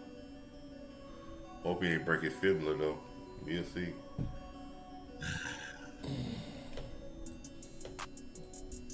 What's that about? 8 weeks, coach? Jerry need to go to church, bro. This is just not normal, man. This is just Zach go down, then Tyler Smith go down. Bruh, I told you. After that situation came out with that illegitimate child, dog, and they said her age, and I said, and I timed that thing back. I said she was conceived sometime shortly after our last Super Bowl win. Y'all don't find that a damn coincidence? It's some, bro. Zach Martin just went into the tent and did his boy for the walk right back behind him, right back to back. Nah, this is weird. This is weird. This is like bad juju, bro. This is God making it obvious. I'm gonna say what Jerry has said, and God is not pleased. Y'all thought I was joking. One thing Jerry has stood 10 toes down on, right? He felt that if he could draft it, which he felt that if he could get Will McClay and they could draft great players. He felt that if I can draft great players, I can get 100 guys to get these guys to win. That's what he said with Jerry there, because he felt if we could do it, I could do that. And he has stood 10 toes down on that. Now he's been wrong on it for 30-some years, but he stood on 10 toes down on it. But see, that's the problem with you when you fall in love with your ideas.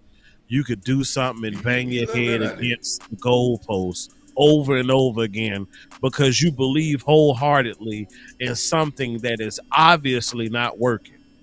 That's the problem. Today's stream is brought to you by BetUS. With BetUS, you can receive 150% bonus on your first deposit and 125% on your next two deposits up to $2,000. Promo code YouTube150. My boy C won tonight on one of them prop bets. My boy C won. That boy said, "Thank you for that hundo." Ooh. Terrence Steele, he got beat on that. Yeah, man. Just run that goddamn ball. Yeah, man. 50, 60, 70 passes, 70 pass rushes. I know. You right, coach. You done threw it 80 times. Of course your tackle's gonna give up some sacks. You done threw it 100 times. Now they giving up sacks now because they already know what you're gonna do. Your guys, their mind is gone. You got no chance of winning this game. I don't understand why Mike McCarthy can't see that we ain't in no real to win this game. Run the football, play action pass off that, see if you can get some. But you just let your offensive line got both of your guards down, and you just keep teeing off and let them guys tee off on your guards now, go wide one on one. That's just not. It's not smart. It's called. What's called the passing dumb, tips right man. now, Coach? 49. 49? 50. He go 50. And they gonna get the ball again. He gonna throw it again. 49 pass attempts. To Just score 10 damn rush points. Hold up. Just score 10 damn points. You threw the ball. So when people tell me, man, it's a passing league, man, you got to throw the ball 50 times. And every time guys throw the ball 50 times, they 50. score less than 20-some points. 28. 50 28. times, they score 10 points. And this the worst part. You know what Steve and Mike go say? The game got out of hand. Nah, y'all was out of balance way before. Y'all was down by 7 and y'all was off balance. Yep. They lie every week too. Every week, like clockwork, they get in the press conference, they go in there and start lying. Like clockwork. Well, certainly, we thought we'd be able to, Run the ball. get them through the air. You know why they lie? Because they don't want to say they wrong about nothing, man. Yeah. And just be frank about it, man. It was a bad choice to let a man come on lame duck status because you didn't have faith in him that he could win. Because you had faith that he had everything correct. You would have signed him to an extension. And the only reason you didn't sign him to an extension was, and Boss, I'm telling you, the only reason they didn't sign Mike McCarthy to an extension because they felt Mike McCarthy didn't have a team ready to clear that playoff game. And they're gonna give him another shot. But they didn't have no faith that he had it going in the right direction because they were pissed about that. Because they felt that they had a healthy team going into the playoffs. And they didn't show up.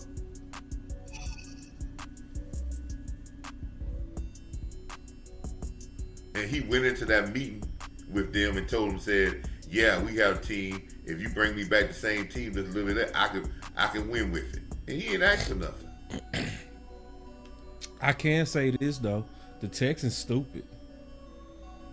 This is a winnable game, man. They went away from Joe Mixon. They went away from and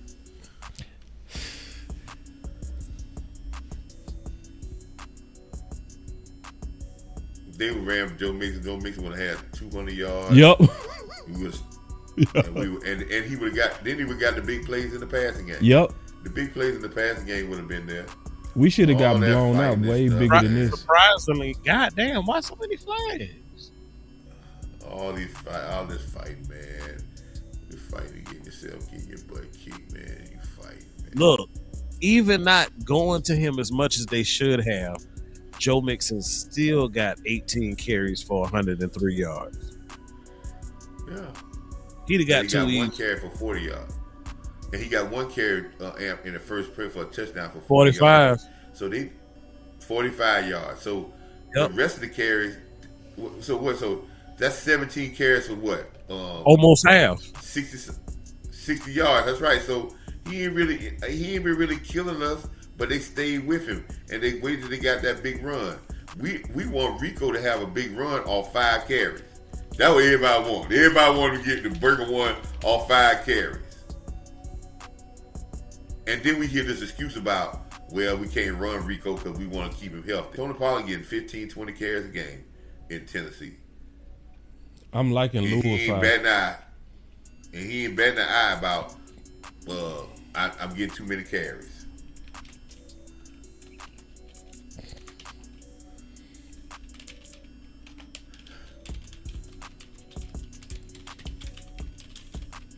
Damn, Mozzie.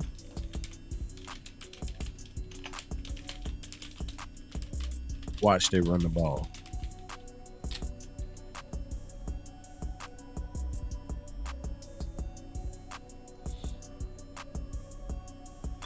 Let me see what you're going to do. God. Man, just call a game. Just call a game. Just call a game. I like the emotion though. I do. I like it. Be smart with it, but I like that they care. I do. Some of them do. Some of them don't. Some of them out there faking. Diggs, I know you ain't in that crowd talking about Wolf. Man, that boy Mixon be clowning, bro. You see what he just did, bro? Damn. See? But that's a receiver. That's the type of receiver I want. To have the moxie to go out there, even though the defensive end slammed him, to go out there and block a defensive end. That's the type of moxie I want our receivers to have. There you go, Michael Parsons. You could have slammed him a little bit harder than that, though. Just a little bit harder. That's not enough dark side for me, dog. I need more darkness. I need more anger. I need a little bit more. Man, think about that, boss. Good. Know the bad thing about that, boss? What's that? Know the bad thing about it? What's that? The guy blocked him. The guy turned it. Yeah. And that was a receiver. Mm-hmm. That should never happen. Mm-hmm.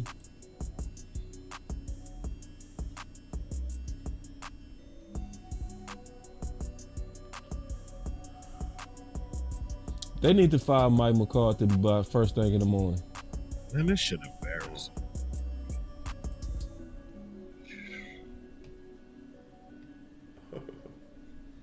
Houston ain't never did us like this. God damn. But see, listen, it should have been worse, bro. They went away from Mixon. Notice when they go to Mixon, they kill us, bro. Mm-hmm. And Ain't nobody want to tackle Mixon. Yeah. 22 touches, 153 scrimmage yards.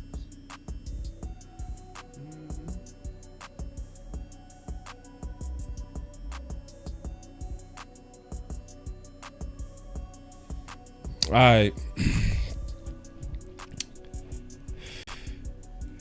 I think I already did this. I'm gonna do it again. No, I already did it.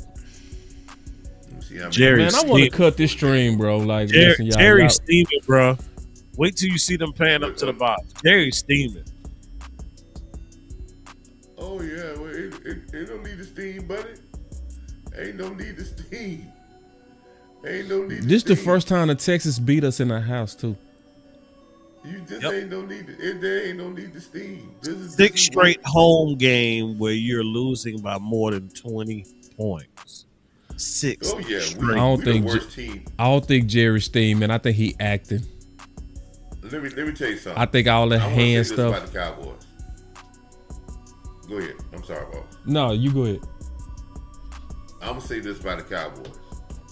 If you watch all the other bad teams in this league, we're the worst team in the league because we're the team that's getting blown out. Everybody else ain't getting blown out like this. Even the Giants playing competitive games when it's coming down the stretch. We're getting Peter rolled every week.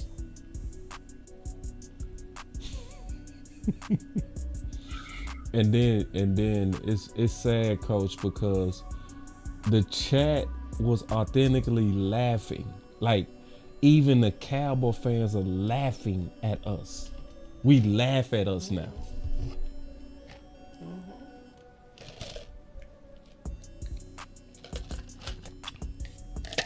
Mixing. Oh, you're gonna find out who your real fans are because see what the and I hate to say this, what the imposter fans gonna do is they're gonna take the narratives that everybody else has about, oh, you shouldn't have paid Dak, oh, you ain't got this, oh, y'all ain't got that, oh, next is gonna be CeeDee Lamb ain't this, oh, Michael Parsons ain't this.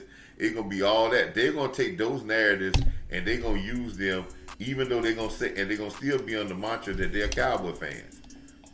That's what I'm saying about our Cowboy Nation, that we falling for anything, and that's why we need a leader that can stand in this locker room. But who, man, Coach? and We need fans, who? man. I need you to start saying, who is that person? Like who? If you want to make a major hire, and I think this guy's ready to leave right now, go down to Georgia and get Kirby Smart to come up here and be your coach. Kirby Smart. Okay. Who else? Let's start building a list. Kirby Smart 1. Mike Vrabel would be another guy that would demand. Why Mike Vrabel? Why do you believe in Mike Vrabel for the Cowboys? I'm not even worried about Mike Vrabel's X's and O's. I think he's a leader of men. Okay. And that's what we need, a leader of men. Yep.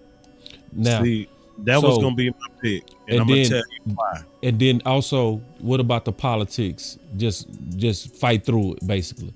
Lead the guys and fight through the politics. You need to be a leader. Yeah, need to be a leader of men. Gotcha. Yeah. So we got 2. You got any more? Bill Belichick. I don't know if Bill Belichick has the wherewithal. I mean, I know he has the wherewithal, but I don't know if he has the energy. One thing about being out of the game for a year, he's gonna find it's gonna be hard to start that engine again. He's like a diesel. A truck. They always let it keep running because once they shut it down, it's hard to start it back. Too much energy to start it back. And him getting out the game, he's gonna find it's gonna be harder to get back in with after a year of starting that energy back up after he had a year off of everything. So I wouldn't think he would be a good fit. And then we were talking about some of these young guys. I think somebody was talking about, I heard somebody was talking about Gruden. Gruden getting back into the game. The moral compass of hiring coaches now that may have a moral flaw into them, well, the country just shows you they don't care nothing about that. So you can hire Gruden he can be able to be hired now. They don't care nothing about that. They just care about you just being back into the limelight. But I need a leader of men that comes in here to be able to tell guys that, hey, they got to be responsible for their own to play well and not hide behind a quarterback, not hide behind somebody else talking about somebody else can't. We need to get this and that. Be able to do what they need to do and be a disciplinarian. I think this team needs that, and hopefully they get a leader of men to come in here and be a coach to this team, because we ain't had one of those since probably Parcells, Jimmy. And I appreciate that, Coach, because I like the fact that you putting some names with it. You know what I mean? So that give us to really to discuss some real faces. You know what I mean? Starting to build and stargazing. She said, "We'll build. It's about respect, not so much energy." I don't know what you mean. But he's still gonna need the energy. I think it's gonna be hard, man, when you've been doing something for so long, you're age got of age, and you take time off. Yes, I say that sometimes, but man, to get back started and then get back started in a whole new organization, it takes a lot of energy to set that culture you need in. And his assistant coaches are going to be very important, because if you get the right guy in here, regardless of what, if he's the right guy, he's going to demand that he gets the guys that he wants to be assistant coaches. And some of those guys are not coming at budget prices. And because he's going to understand how much that's going to be important. I think Dak Prescott is going to benefit more from a new coach, because he's going to get a new offense, new terminology, something that he's going to feel refreshed, and it's going to make the game easier for him. And I want to say one other thing, the boss. I said Kirby Smart. I know people are like, "Oh, Coach, you really reaching for Kirby Smart." But Coach Smart is not 50 years old. He see the landscape in Georgia is not going to be a dominant landscape, because the college game is changing because of the NIL. So there may not be no dominant teams. He may want to take a chance in the pros for the first time, like he wanted to before he gets 50, because he always know if he doesn't make it in the pros, he always can go back to college and dominate again. So that might be a guy, but he's going to bring a winning mentality in here, and he's going to bring a mentality where he's going to protect his quarterback reputation, as well as he's going to bring a no-nonsense type of thing of saying that we got to play better all across the board and stop making excuses. I think for this Cowboy team and this Cowboy Nation, we have too many excuses for just not playing well and not playing tough football. And we are not a tough football team, and we can't win. I don't care what talent you got. If you're not a tough football team, you ain't going to win in this NFL. So today's stream was brought to you by BetUS, man. We finna get up out of here. Amp, we gonna let you close it out, my brother. Glad your family's okay. Glad you was able to make it. Obviously, it takes all three of us. We felt your presence when you wasn't here, brother. So at BetUS, you can receive 150% bonus on your first deposit and 125% on your next 2 deposits up to 2,000. Promo code U2150. Now, I'm going to try to get Coach and Amp back tomorrow because we not going to do the post game today. We could. I'm telling you, it would be good too. We would do a good job, trust me. Because I already got a lot of stuff I'm ready to discuss, but I'm not going to discuss it today. We're going to try to get the guys back tomorrow, man. So close us out, Amp. So, Cowboys Nation, I think what we saw tonight has pretty much been a duplicate of what we've seen all season. Team is not that good. You got a couple of bright spots. You got some budding stars. Some guys to look forward to next year. Hopefully we can retain guys like Wanye, guys who are actually putting forth effort, who show that they want to be here, show that they love football, show that they are fighting. Because at the end of the day, those are individuals you want to stick around, to hang around, that you can start to try and build a championship caliber team. You start putting that roster together. It's your core guys. It's your guys who have, been there a little while, know the expectations, and lead by example. That's what we need. Because from what I'm seeing, you even have stars who are week after week lackluster performances. And this is something that we are not accustomed to seeing as regular as it has been this year. Nonetheless, it is evaluation time. Look, you have a doctor's appointment to go see your primary care physician. Guess what? You're going there for one or two reasons. You might be sick or you might be well. Either way, it's still an opportunity for evaluation. The last couple of years, this team has been fairly well.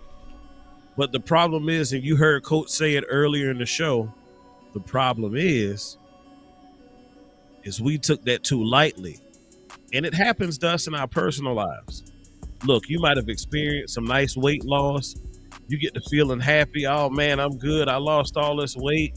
And then guess what? You stop doing the little things to help you lose that weight.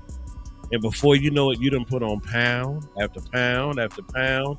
And though you started out the gate strong with that New Year's resolution and you were eating salads and everything, guess what? Now you have regressed. Now you are heavier than what you once originally were. So we got to keep our focus on the details. I want to see guys get better in those small things, making a tackle, wrapping up, bringing your arms, punching for the ball when you get an opportunity to, finishing your blocks. It's the little stuff, y'all. That's where we got to start. That's how we start building hope and optimism towards next season. But hey, good, better, best. Never let it rest until your good becomes your better and your better becomes your best. Until next time, y'all be blessed.